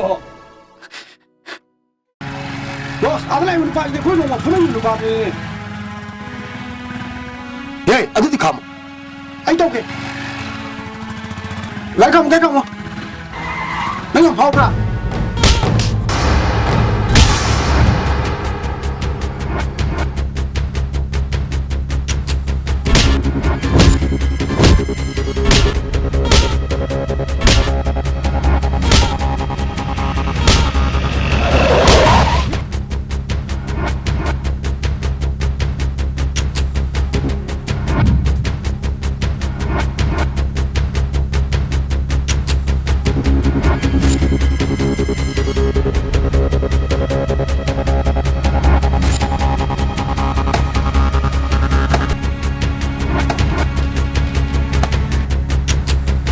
ꯑꯁꯣꯛꯄꯗ ꯄꯨꯔꯛꯑꯣ ꯍꯦ ꯅꯪ ꯀꯥꯏꯗꯩꯅꯣ ꯁꯥꯔ ꯑꯩ ꯈꯨꯔꯥꯏꯗꯒꯤꯅꯤ ꯈꯨꯔꯥꯏ ꯀꯩ ꯂꯩꯀꯥꯏꯅꯣ ꯈꯨꯔꯥꯏ ꯁꯣꯏꯕꯝ ꯂꯩꯀꯥꯏꯗꯒꯤ ꯁꯥꯔ ꯃꯈꯣꯏ ꯃꯌꯥꯝꯁꯦ ꯁꯥꯔ ꯐꯠꯇꯕ ꯊꯕꯛ ꯇꯧꯕ ꯃꯤꯑꯣꯏ ꯉꯥꯛꯇꯅꯤ ꯁꯥꯔ ꯃꯈꯣꯏꯅ ꯅꯤꯁꯥ ꯆꯥꯁꯤꯜꯂꯒ ꯂꯝꯕꯤ ꯆꯠꯄ ꯅꯨꯄꯤ ꯑꯉꯥꯡꯁꯤꯡ ꯑꯃꯗꯤ ꯃꯤꯑꯣꯏ ꯀꯌꯥꯗꯒꯤꯅꯤ ꯄꯣꯠ ꯆꯩ ꯃꯨꯜꯂꯤꯕ ꯁꯥꯔ ꯍꯦ ꯇꯥꯕ꯭ꯔꯥ ꯃꯈꯣꯏꯁꯤꯡꯁꯦ ꯒꯥꯔꯤ ꯍꯥꯞꯄꯨ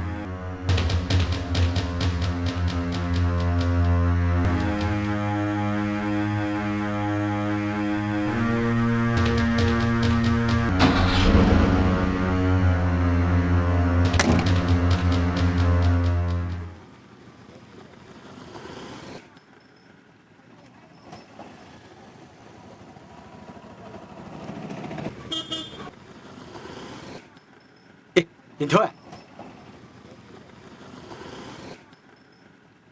이름을 린토에 까다이다 짤루리브노 마이 만나보다 자루게 떠보네 나사 누피라 마네 쿠라 온투 나누시레다 năng pupu 강브로 강대 강대 하이노 파티 부부네 부부 까고 까고 바바도 사고 파트리보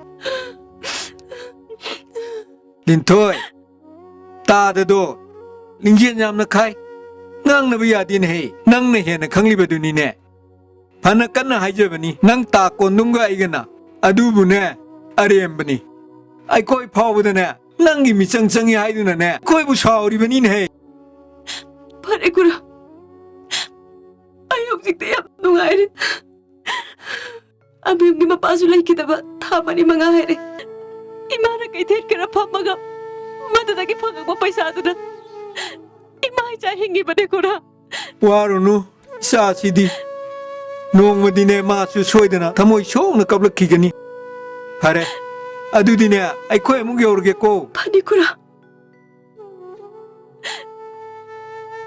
se lupa sam se namana sa kai no ma so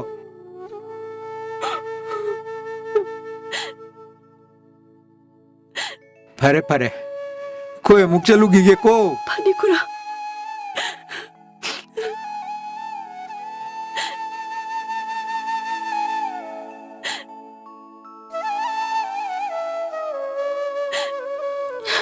Lão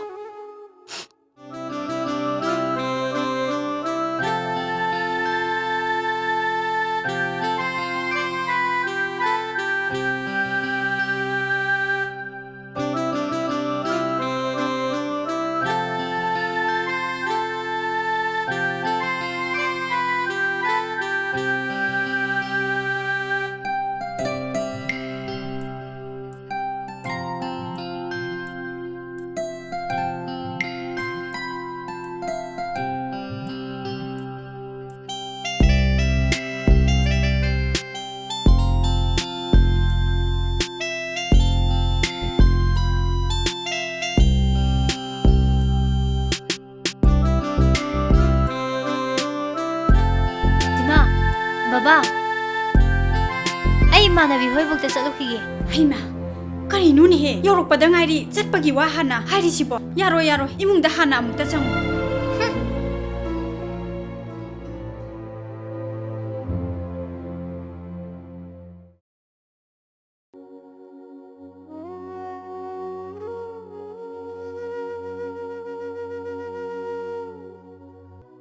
tada ꯍꯛꯆꯥꯡ ꯉꯝꯗ꯭ꯔꯕ꯭ꯔꯣ ꯍꯛꯆꯥꯡꯁꯦ ꯌꯥꯝ ꯅꯨꯡꯉꯥꯏꯇꯦ ꯂꯣꯏꯔꯛꯄꯒꯤꯔ ꯀꯔꯤꯅꯣ ꯆꯥꯅꯤꯡ ꯊꯛꯅꯤꯡꯕ ꯑꯃꯠꯇ ꯄꯣꯛꯇꯦ ꯇꯥꯗ ꯏꯆꯥ ꯅꯨꯄꯤ ꯂꯤꯟꯊꯣꯏꯗꯣ ꯏꯝꯐꯥꯜꯗ ꯊꯦꯡꯅꯩꯅꯦ ꯌꯥꯝꯅ ꯋꯥꯔꯕ ꯃꯥꯜꯂꯦ ꯃꯅꯦꯝ ꯃꯗꯨꯅꯅꯦ ꯈꯩꯗꯦꯟ ꯐꯝꯂꯒ ꯆꯥꯕ ꯑꯣꯏꯔ ꯃꯥꯅꯦꯅꯦ ꯑꯉꯥꯡꯗꯣ ꯆꯪꯊꯣꯛ ꯆꯪꯁꯤꯟ ꯌꯥꯅꯅꯕ ꯂꯧꯈꯠꯄꯤꯔꯁꯤꯅꯦ ꯇꯥꯗ ꯌꯥꯏꯃ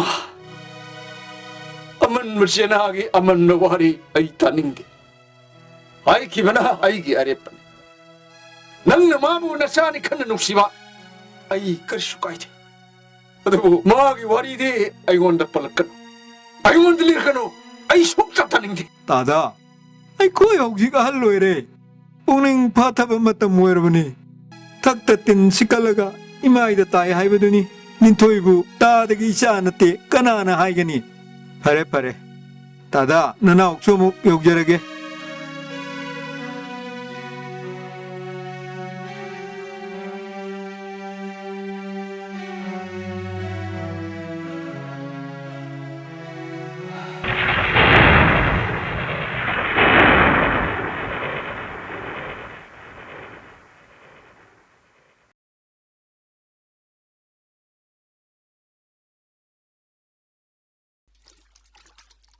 ꯏꯄꯜ ꯃꯣꯍꯟꯒꯤ ꯁꯣꯔꯥꯠ ꯂꯣꯏꯈꯤꯕꯗ ꯉꯥꯏꯔꯤ ꯂꯤꯟꯊꯣꯏ ꯃꯨ ꯂꯧꯈꯠꯀꯅꯤꯅ ꯗꯥ ꯆꯧꯕꯅ ꯇꯧꯔꯤꯁꯤꯕꯣ ꯃꯤꯔꯣꯜꯁꯨ ꯂꯩꯇꯕꯅꯤꯅ ꯈꯔ ꯆꯠꯄꯤꯌꯨ ꯌꯥꯗ꯭ꯔꯣ ꯍꯣꯏ ꯅꯪꯅ ꯉꯔꯥꯡ ꯅꯍꯥꯟꯗ ꯂꯥꯛꯑꯒꯅꯦ ꯍꯩꯄꯥꯃꯨꯛ ꯁꯥꯅꯣ ꯗꯥ ꯆꯧꯕ ꯏꯃꯨꯡꯁꯦ ꯑꯩꯅ ꯍꯦꯛ ꯄꯤꯁꯛꯄꯤꯉꯩꯗꯒꯤꯅꯦ ꯏꯄꯜ ꯃꯣꯍꯟ ꯗꯥ ꯆꯧꯕꯒ ꯄꯣꯛꯇ꯭ꯔꯤꯉꯩꯗꯒꯤꯅꯦ ꯃꯣꯏ ꯃꯇꯦꯡ ꯑꯗꯨꯝ ꯄꯥꯡꯂꯛꯑꯕꯅꯤ ꯈꯪꯉꯤꯗꯅ ꯍꯣꯏꯅꯦ ꯍꯣꯏꯅꯦ ꯃꯇꯦꯡꯕꯨꯗꯤ ꯄꯥꯡꯉꯝꯒꯅꯤ ꯈꯪꯉꯤꯅꯦ ꯑꯗꯣ ꯂꯨꯍꯣꯡꯕ ꯅꯨꯃꯤꯠꯇꯒꯤ ꯉꯁꯤ ꯐꯥꯎꯕ ꯁꯨꯃꯥꯡ ꯐꯥꯎꯕ ꯀꯨꯝꯗ꯭ꯔꯤꯕꯗꯣ ꯑꯩꯅ ꯀꯥꯏ ꯁꯨꯃꯥꯡ ꯀꯨꯝꯗꯤꯕ ꯍꯥ ꯅꯪ ꯅꯠꯇ꯭ꯔꯣ ꯉꯔꯥꯡꯗ ꯑꯩꯅ ꯕꯖꯥꯔ ꯄꯨ ꯆꯠꯂꯤꯗꯣ ꯑꯗꯨꯁꯨ ꯑꯩ ꯌꯥꯎꯕꯒꯤ ꯑꯣꯏꯔꯝꯒꯅꯤꯗ ꯑꯗꯨ ꯑꯣꯏꯔꯒꯅ ꯅꯪꯅ ꯊꯟꯗ ꯂꯩꯍꯧꯕꯁꯨ ꯇꯜꯂꯝꯒꯅꯤ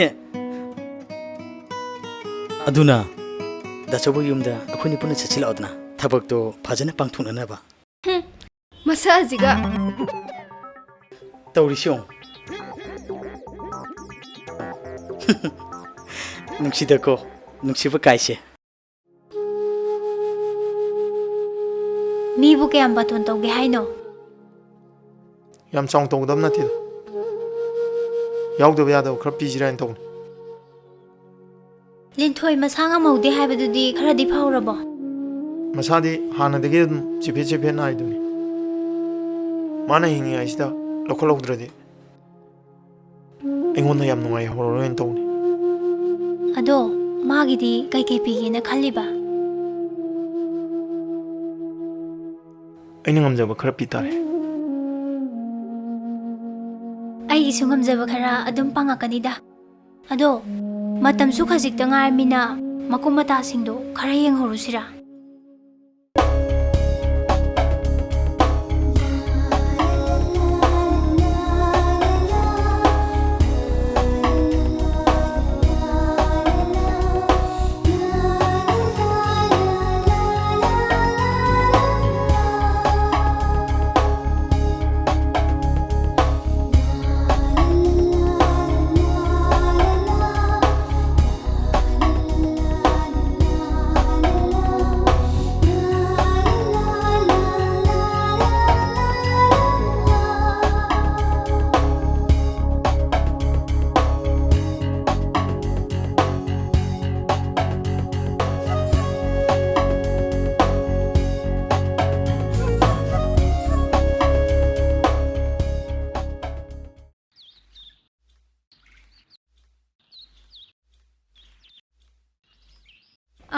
ꯆꯥꯁꯤꯗ ꯂꯩꯔꯦ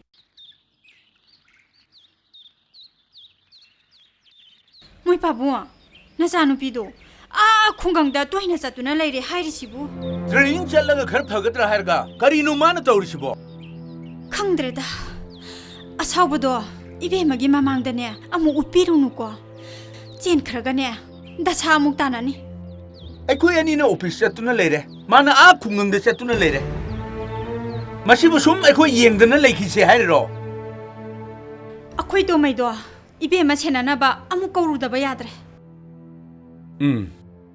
ꯃꯗꯨꯅ ꯐꯔꯅꯤ ꯑꯐꯕ ꯊꯕꯛꯇꯤ ꯊꯤꯟꯊꯕ ꯍꯧꯅꯗꯦ ꯐꯣꯟ ꯇꯧꯁꯤꯜꯂꯣ ꯑꯗꯨꯒ ꯇꯣꯃꯩꯗꯨ ꯀꯣ ꯍꯣꯏ ꯑꯩ ꯐꯣꯟ ꯇꯧꯔꯛꯑꯒꯦꯀꯣ ꯃꯣꯏ ꯕꯕꯥ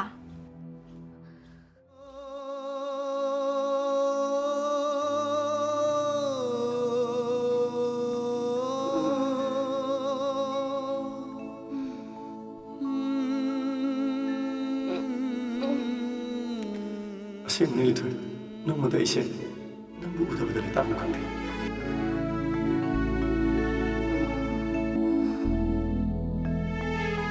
ꯕꯦꯝꯃ ꯅꯁꯥꯗꯨ ꯈꯔ ꯅꯨꯡꯉꯥꯏꯔꯕ꯭ꯔꯣ ꯀꯩꯁꯨ ꯇꯧꯔꯣꯏꯗ ꯏꯃꯧꯁꯤꯗꯤ 이마는 싹 로이러버니 이마 싹 뒤로 기겠고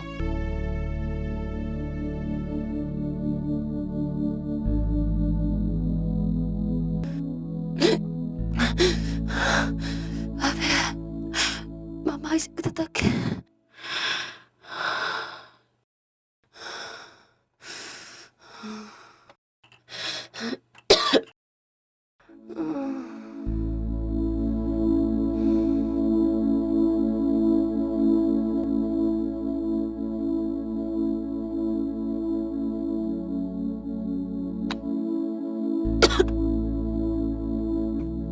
Nasi doctor lakani adena.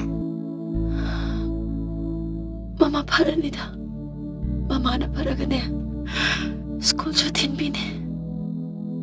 라릭 저 딱비네. 부부이데서 부비니.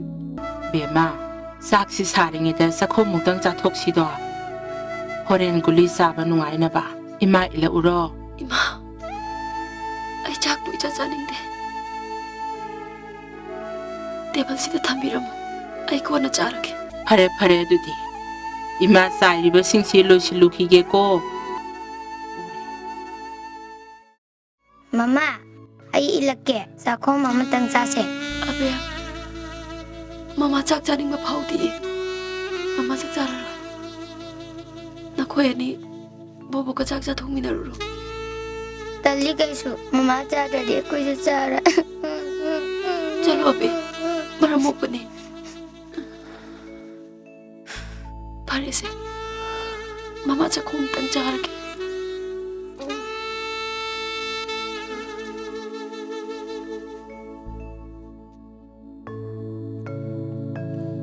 मरम मोपी इसा थोइनी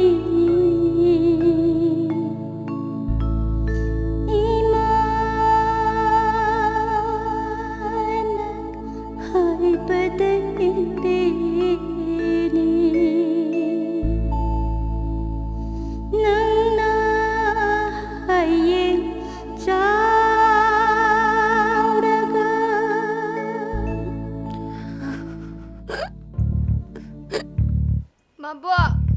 Kaidaure? Mabua! Mabua! Mabua! Mabua! Mabua! Mabua! Bubua! Mama kay nom daw kre. Mabua! Mama, siya galo. Bubua! Ogalo. Kaidaure ma 베마 린토이 린토이 베마 까다우라기 남봉 린토이 린토이 린토이 린토이 까다우라기 남봉 이만이 막자래나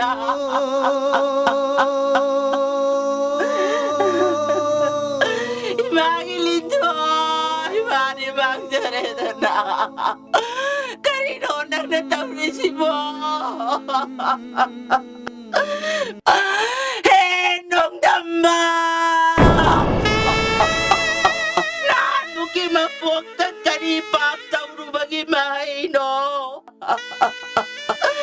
아츠 와바 볼로 마이노는 당근 비리마시모 이방이 린토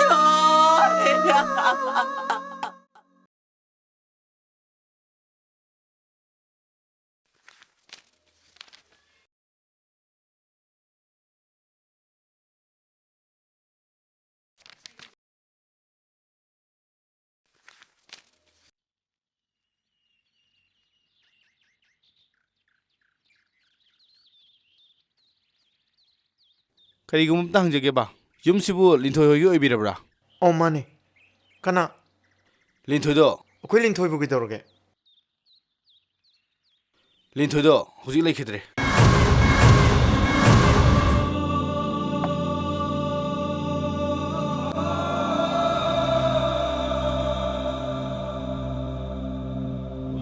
दादा चलसिरा चलो बाबा चलुखिगे मान 씨부터 총장장 아이 씨부터 총장장이야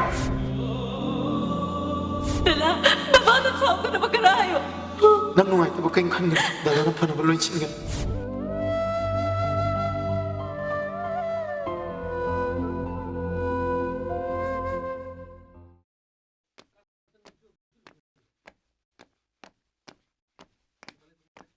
ए तो मैं इबाई नंग लाख फरेदा अखोई थाजसे मथंत नुआइत्रबनी नंग ला अमीना नंग सेनबा यारेदना अदुगिनी बाई लाक्सेरिसी इसेने फोन तरो करकपनी ओ याम फरे आइसो ऑफिस ngak यौरखिगे नसेसु खैदेन चकनेन चखिबनी हलानी करेक्टेड बाई फरे फरे अदुदि नोय लेरमुको यस करेक्ट इबाई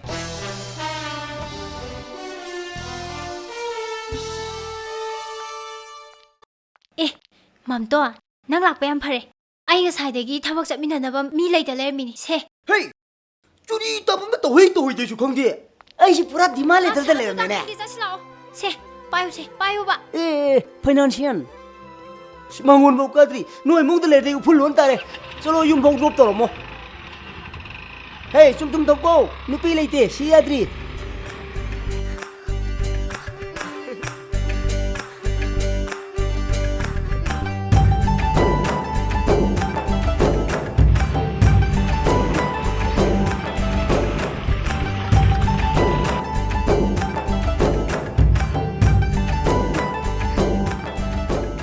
लाओ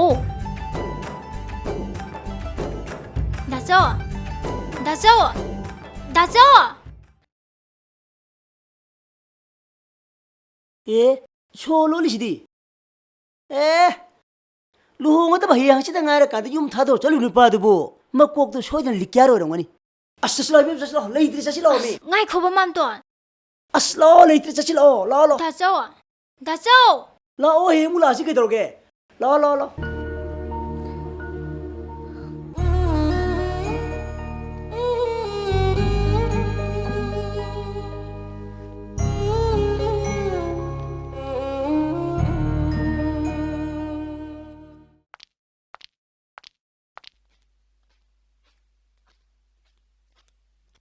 इनमा अम्ता गाबी खोबा करे इनमा सिगी दाजौदो काय सखिगे मजने बिलाई खैदाबदुगी चखिबने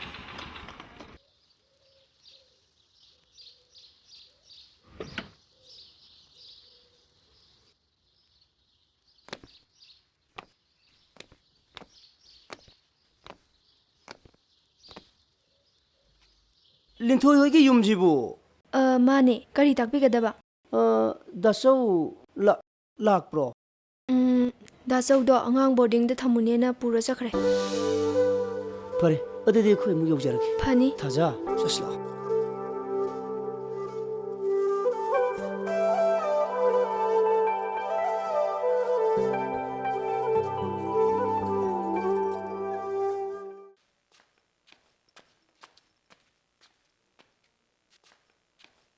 ओए तारी ब्रो सिंग थकनब तो खैदा पुथोरो है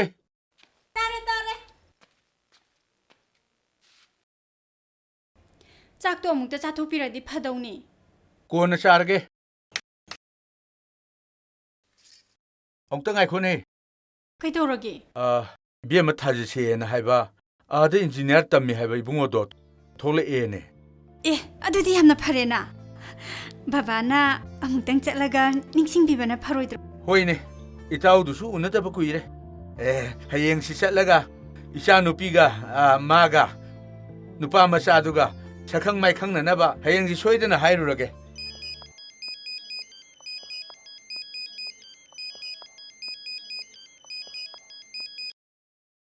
ꯍꯜꯂꯣ ꯁꯤꯕꯨ ꯊꯥꯖꯣꯏ ꯄꯥꯕꯨꯡ ꯑꯣꯏꯕꯤꯔꯕ꯭ꯔꯥ? ꯃꯥꯅꯦ ꯀꯔꯤ ꯃꯇꯥꯡꯒꯤ? ꯊꯥꯖꯕꯨ ꯂꯩꯈꯤꯕ꯭ꯔꯥ ꯄꯥꯕꯨꯡ? ꯃꯥꯗꯤ ꯊꯕꯛ ꯑꯃ ꯆꯠꯊꯣꯛꯀꯅꯦꯅ ꯆꯠꯊꯣꯛꯈꯤꯅꯦ. ꯐꯣꯟ ꯇꯧꯕꯗꯁꯨ ꯈꯔ ꯂꯥꯞꯅ ꯂꯩꯈ꯭ꯔ ꯃꯥꯜꯂꯦ. ꯅꯣꯠ ꯔꯤꯆꯦꯕꯜ ꯍꯥꯏꯗꯨꯅ ꯂꯩꯔꯦ. ꯏꯕꯨꯡꯉꯣ ꯃꯥ ꯂꯥꯛꯑꯒ ꯀꯔꯤ ꯍꯥꯏꯌꯨꯒꯦ? ꯌꯥꯅꯤ ꯄꯥꯕꯨꯡ. ꯃꯥꯒ ꯎꯅꯔꯒ ꯀꯣꯟꯅ ꯁꯥꯟꯅꯖꯔꯒꯦ. ꯑꯃꯨꯛ ꯊꯝꯖꯔꯒꯦ. ꯍꯣꯏ ꯍꯣꯏ ꯊꯝꯃꯣ ꯊꯝꯃꯣ. ꯃꯃꯥ ꯃꯁꯤꯒꯤ ꯑꯉꯥꯡꯁꯤꯅ ꯄꯪꯆꯠꯇ ꯆꯠ ꯂꯩꯔꯤꯁꯦ ꯊꯕꯛꯁꯦ ꯈꯔ ꯊꯨꯖꯟꯍꯟꯗꯕ ꯌꯥꯗ꯭ꯔꯦ. ꯍꯣꯏꯅꯦ ꯃꯣꯏ ꯕꯕꯥ. ꯆꯥꯛꯇꯣ ꯆꯥꯊꯣꯛꯄꯤꯔꯒ ꯍꯧꯖꯤꯛꯃꯛ ꯈꯔ ꯊꯨꯅ ꯑꯃꯨꯛꯇ ꯆꯠꯄꯤꯌꯣ. ꯑꯩ ꯆꯠꯀꯦ.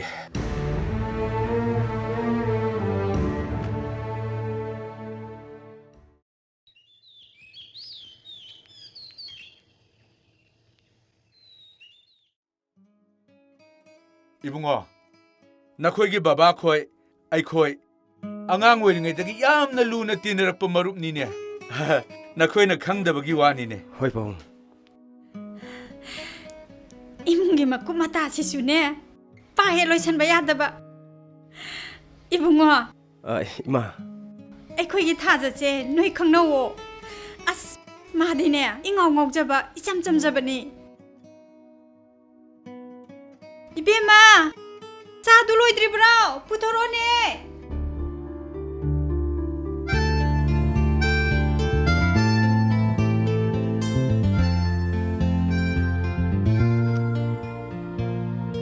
짜도 나붕 회다 하나 비요. 바봉 하나 빠이비요. 야니 빠요.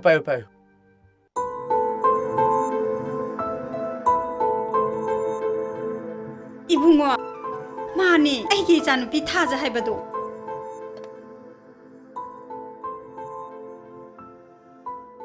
베마 나이코네 낭보 이붕어시네 낭기 빠붕ꯊꯧꯕꯒꯤ ꯃꯆꯥꯅꯨꯄꯥ ꯍꯥꯏꯕꯗꯣ ꯑꯥꯗ ꯏꯟꯖꯤꯅꯤꯌꯥꯔ ꯇꯝꯕ ꯂꯣꯏꯔꯒ ꯊꯣꯛꯂꯛꯑꯕꯅꯦ. ꯏꯃꯥ ꯑꯩ ꯏꯃꯥꯟꯅꯕꯤ ꯑꯃꯒ ꯉꯁꯤ ꯊꯕꯛ ꯈꯔ ꯉꯟꯅ ꯆꯠꯁꯦ ꯍꯥꯏꯅꯕ. ꯑꯩ ꯑꯝꯇ ꯂꯣꯏꯁꯜꯂꯨꯈꯤꯒꯦ. ꯆꯠꯂꯣ.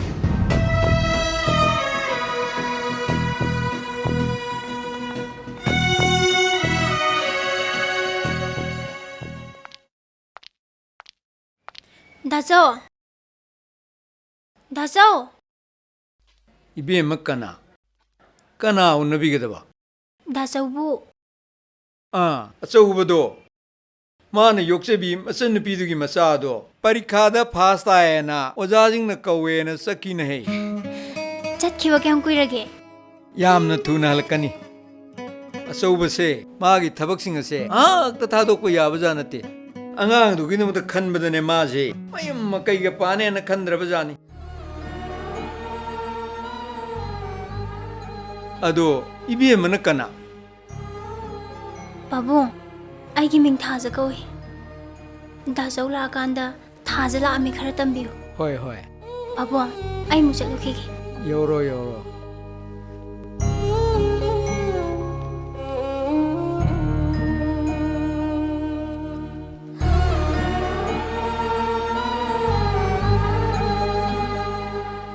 이베마 ꯑꯩꯈꯣꯏꯅ ꯍꯣꯠꯅꯔꯤꯕꯁꯦ ꯅꯪꯒꯤ ꯐꯅꯕ ꯉꯥꯛꯇꯅꯤ. ꯃꯃꯥ ꯃꯄꯥ ꯑꯣꯏꯕ ꯑꯩꯈꯣꯏꯅꯅꯦ ꯃꯆꯥꯒꯤ ꯐꯠꯇꯅꯕ ꯀꯩꯗꯧꯅꯨꯡꯗ ꯁꯤꯜꯂꯣꯏꯀꯣ. ꯏꯃꯥ ꯑꯩꯁꯤꯕꯨ ꯌꯨꯝꯗ ꯌꯥꯝ ꯂꯩꯍꯟꯅꯤꯡꯗꯕꯩ ꯋꯥꯔꯣ? ꯂꯩꯍꯟꯅꯤꯡꯗꯕꯒꯤ ꯋꯥ ꯅꯠꯇꯦꯅꯦ.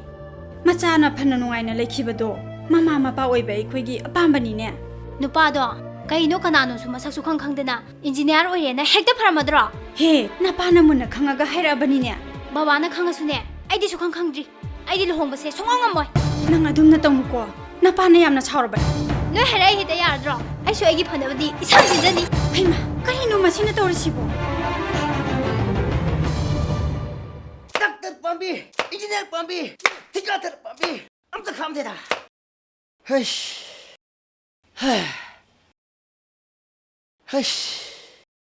ꯃꯃꯥꯡꯗ ꯔꯤꯁꯥꯔꯁ ꯋꯥꯔꯛ ꯆꯠꯊꯕꯗ ꯁꯛꯁꯦꯁ ꯑꯣꯏꯈꯤꯗꯦ. ꯍꯟꯗꯛꯇꯤ ꯔꯤꯁꯥꯔꯁ ꯋꯥꯔꯛꯁꯤ ꯗꯦꯝ ꯊꯥꯕ ꯌꯥꯅꯅꯕ ꯃꯦꯔꯦꯖ ꯍꯥꯔꯃꯣꯅꯤ ꯄꯥꯡꯊꯣꯛꯍꯟꯅꯤꯡ ꯐꯔꯦ. ꯍꯥꯏꯔꯤꯉꯩꯁꯤꯗ ꯔꯤꯁꯥꯔꯁ ꯒꯥꯔꯜꯗꯤ ꯂꯥꯛꯄꯨ ꯂꯥꯛꯑꯦꯅꯦ. ꯊꯥꯎ ꯂꯣꯏꯅ ꯍꯜꯂꯝꯃꯅꯤꯅꯦ. ꯊꯥꯖ ꯑꯩꯅꯅꯦ ꯅꯣꯏ ꯌꯨꯝꯗ ꯂꯩꯔꯤꯁꯦ ꯀꯩꯝꯇ ꯀꯥꯟꯅꯗ꯭ꯔꯦꯅ ꯏꯆꯦ ꯏꯕꯥꯏꯅ ꯌꯥꯝ ꯁꯥꯎꯔꯦ. nana thau tina tina kungang tu yam toy chali do kaim kandi adu sharu pudi thau ting na ba nang wakhalam khan gro hai badi nupa du gi mem te nang jumping to gro picnic ki type ta ai ju ngasi dagi no him thado gane free style da hanirage okay ranger Mama, aduna phare ne. Fagalakini ada aduk laining manang na asukui na yum sida kullaga leiram mise nupa du ga nang gi marakta kandisna ram leiram dong malida Mama. hai hai Da sau se ai di kuira ga ki bam yauk sale ne. kidur kene Yum na tai sa de khara hai. Angang du mi oina ba sem khini khara hai. Ai gyan ta de. Hey, nang gyan tau ko angang adu mi oina ba sem ngai da nang di mi malaroi ne pressure cooker da mapala kamtho su thot no ro ye hey maram maduna ne mere harmony yam tu na pang thonop toksiko Kari, mana yadaba yabro? Ngamna na hung na ba hona gadabani? As amukta tap thabiu kai doragi. Them laga yana ba honaraga loredana. Hey, them adu yadradi kam do batage. Upay ama thi batare dana. Khangde. Migi mamangda sophan ba yadi harisini. Nangna ne hanana ba silu. Kari no engonda amu isin bira idubo. Khangde. Hantaki matang sida ne ai bu sophalak laba. Ai phatte hainu. Kari no aina hujik tawgadori basibo. Ibungo du kauraga wa ama khana da bayadre. Thazadi la pula ini.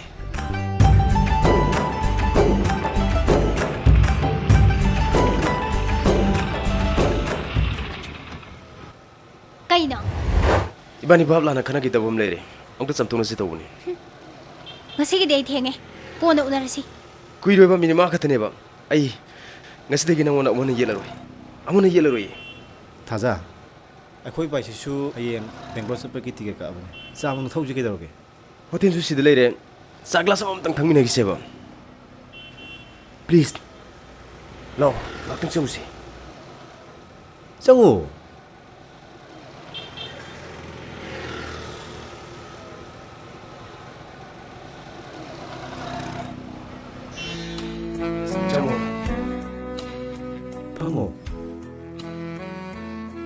Pamo. Vai. Ei ko hiu da daroge. Katang lem ko jodi. Thaza. Nang ai bu waro gano. Ai hana khamu da bani. Hojdi punama khange.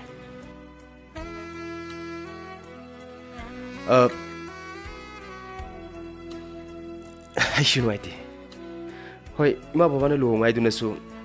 Ibani hayeng tungi puji tu nungai ro deblere di. Kari kana runi. Pumna mahau krasano. Nangai bu waro ganu ko. Tamo aisu. Aisu kange. Nangai nungsibodo. Tungna boyo ko. Sapayo.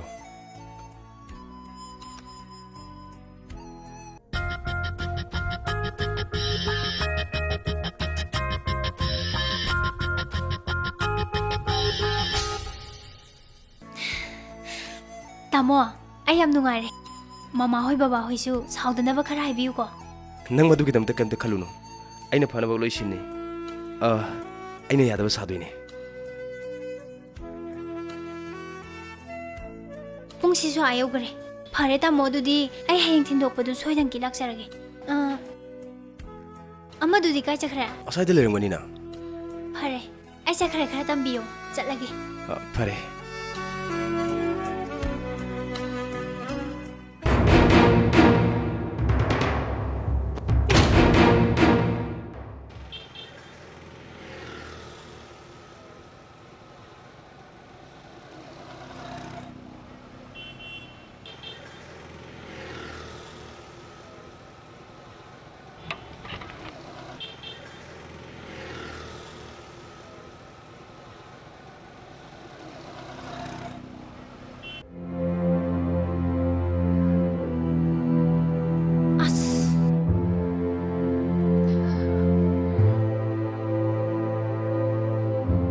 Kedore.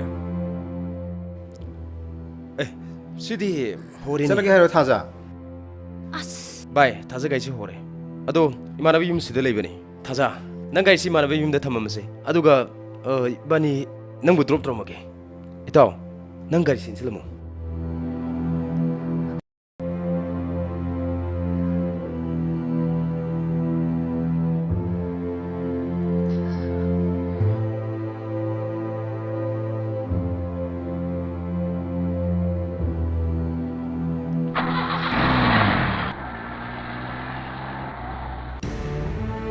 Tamo, kitang tuzira.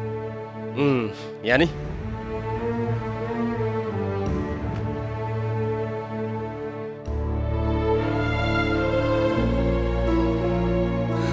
Kaida no noi chatise. Hera kaisu pakarkanu da Hello Sibu thasa koi gi maro thasa so koi pul lai re Plan to success hoy re Kaida noi taisibo. Ha! Kana lege.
Kailangan Taza.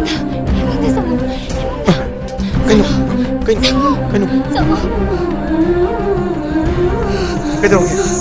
Kailangan. Nang tuju kaino. Ha? Tazo. Ay asidagi halaroi na laabani. Taza. Kaino nang tuju ba? Tazo. Ay ngarangse.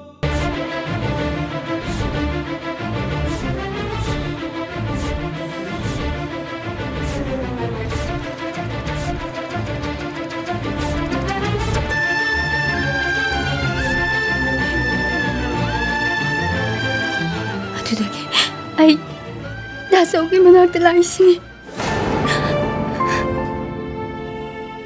Taza. Ima paung na haibila. Makoy na nangi patanaw taw bongde. Ay, nang muyunda tilagila.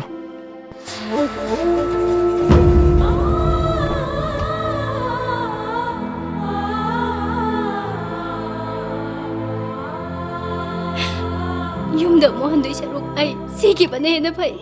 Kaino nang nang ito ba? Ha? Kaino nang nang ito ba? Kange. Ay kange. Ay se, madanam sa arba ni Pine.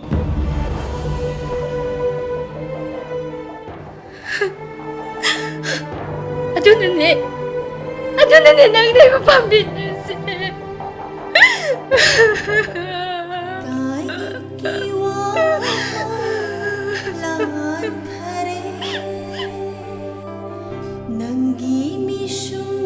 Taza. Nang Ingon na liba pa di. Mangon na liba na yan nanuwa ni.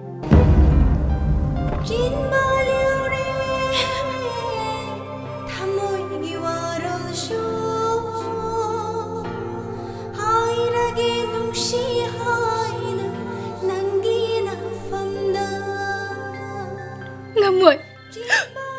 Ay, mangon na liba. Sungaw ngamoy.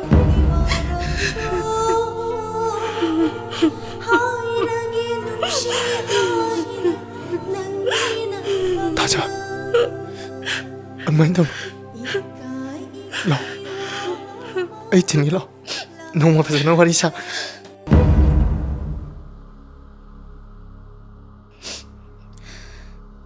Mata masukoy ba siya?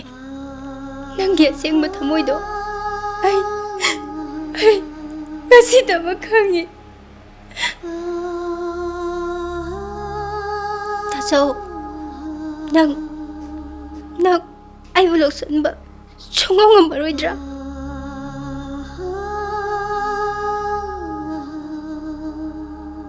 ꯑꯩ ꯆꯦꯜꯂꯨꯔꯕ ꯅꯨꯄꯤꯗꯤ ꯂꯧꯕ ꯉꯝꯃꯣꯏ.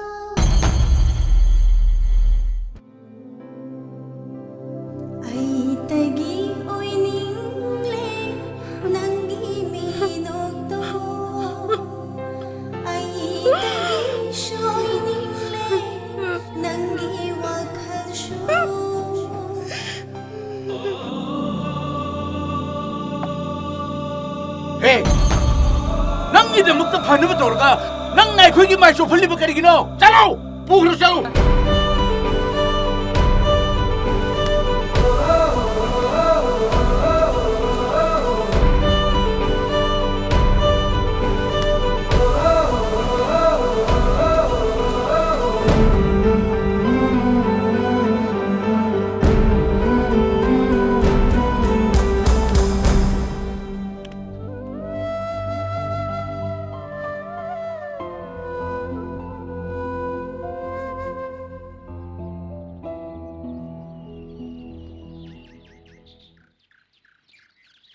Dachoba, thajata karigino. Adumai ngamri debo. Kono. Ayum palar. Memisha. Mi moino siama khale. Dachoba, yum chupamba. Angkang chu shamba yaina. Madu yaro. Pokpa poktaba. Kena masoi lakni. Ado, thajana nuaitina chakibado. Karigumba patanunga thodi kamdauba adugi sharupudi allama jaunu unaraga mau phajana themlaga luhung bina patro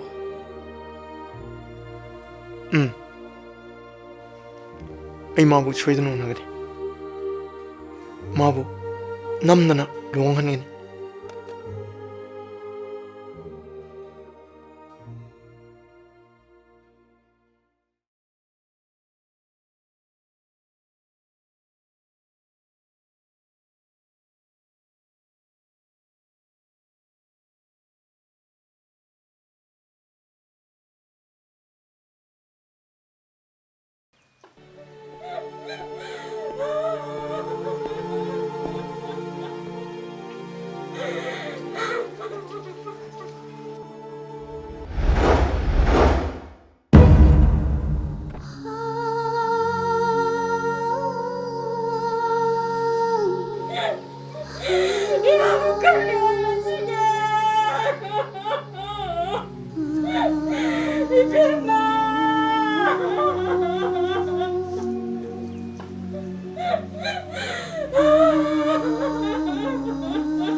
Ibu ipa nangin apam dayam laan kare.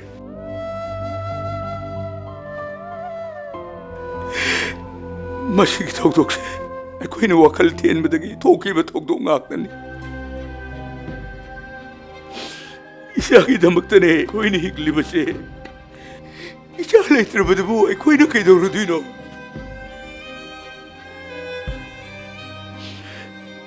Chamjakraba isagi nafamdagi akoina munduna puraga isabu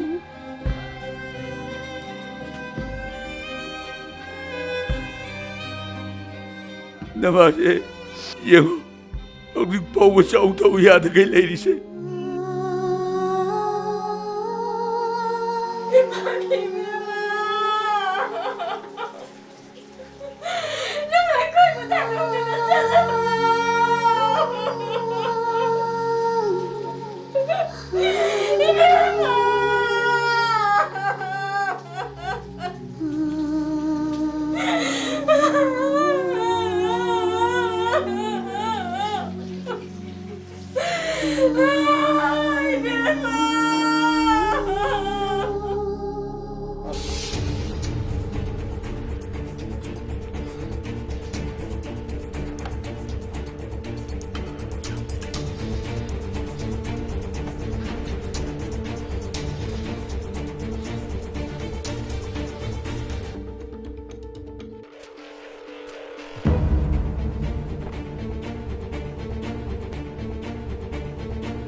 야래 야래 털어.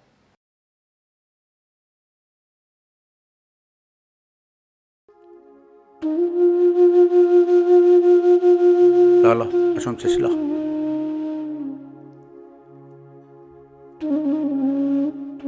खावदो सिथम Assam दे सियंग तो hello कुतां कलो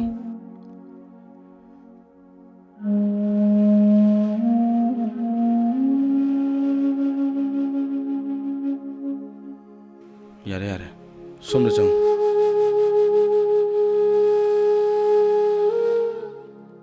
लाओ लाओ सीधे xylem तो सुन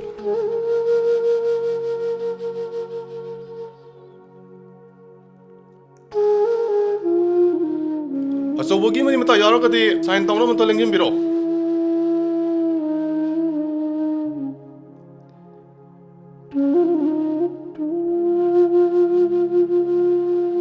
अचौबा सीधे साइम तो बिरमु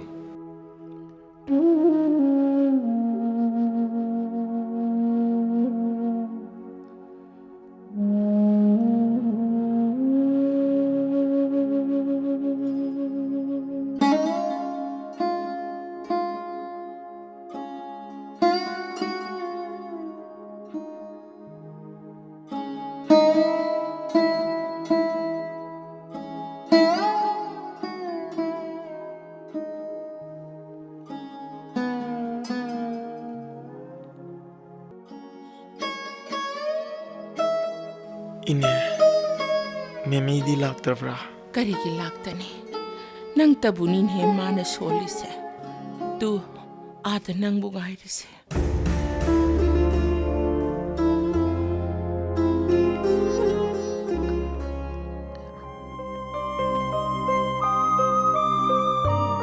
मिमी नंगी मामा थोलेन हे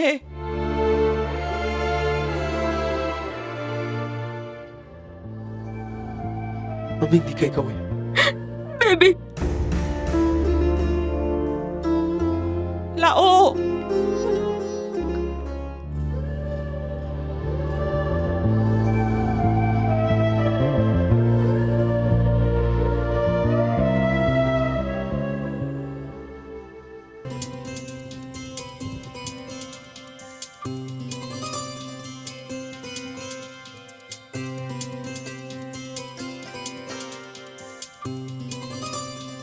मेमी नंगना तोइना सोनबा मामदुनिन हे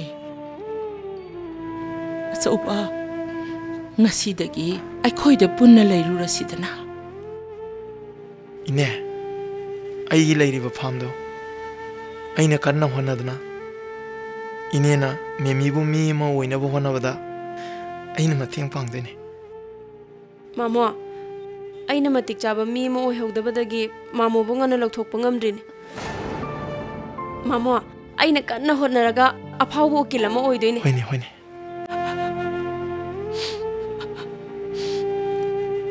लो चसिलो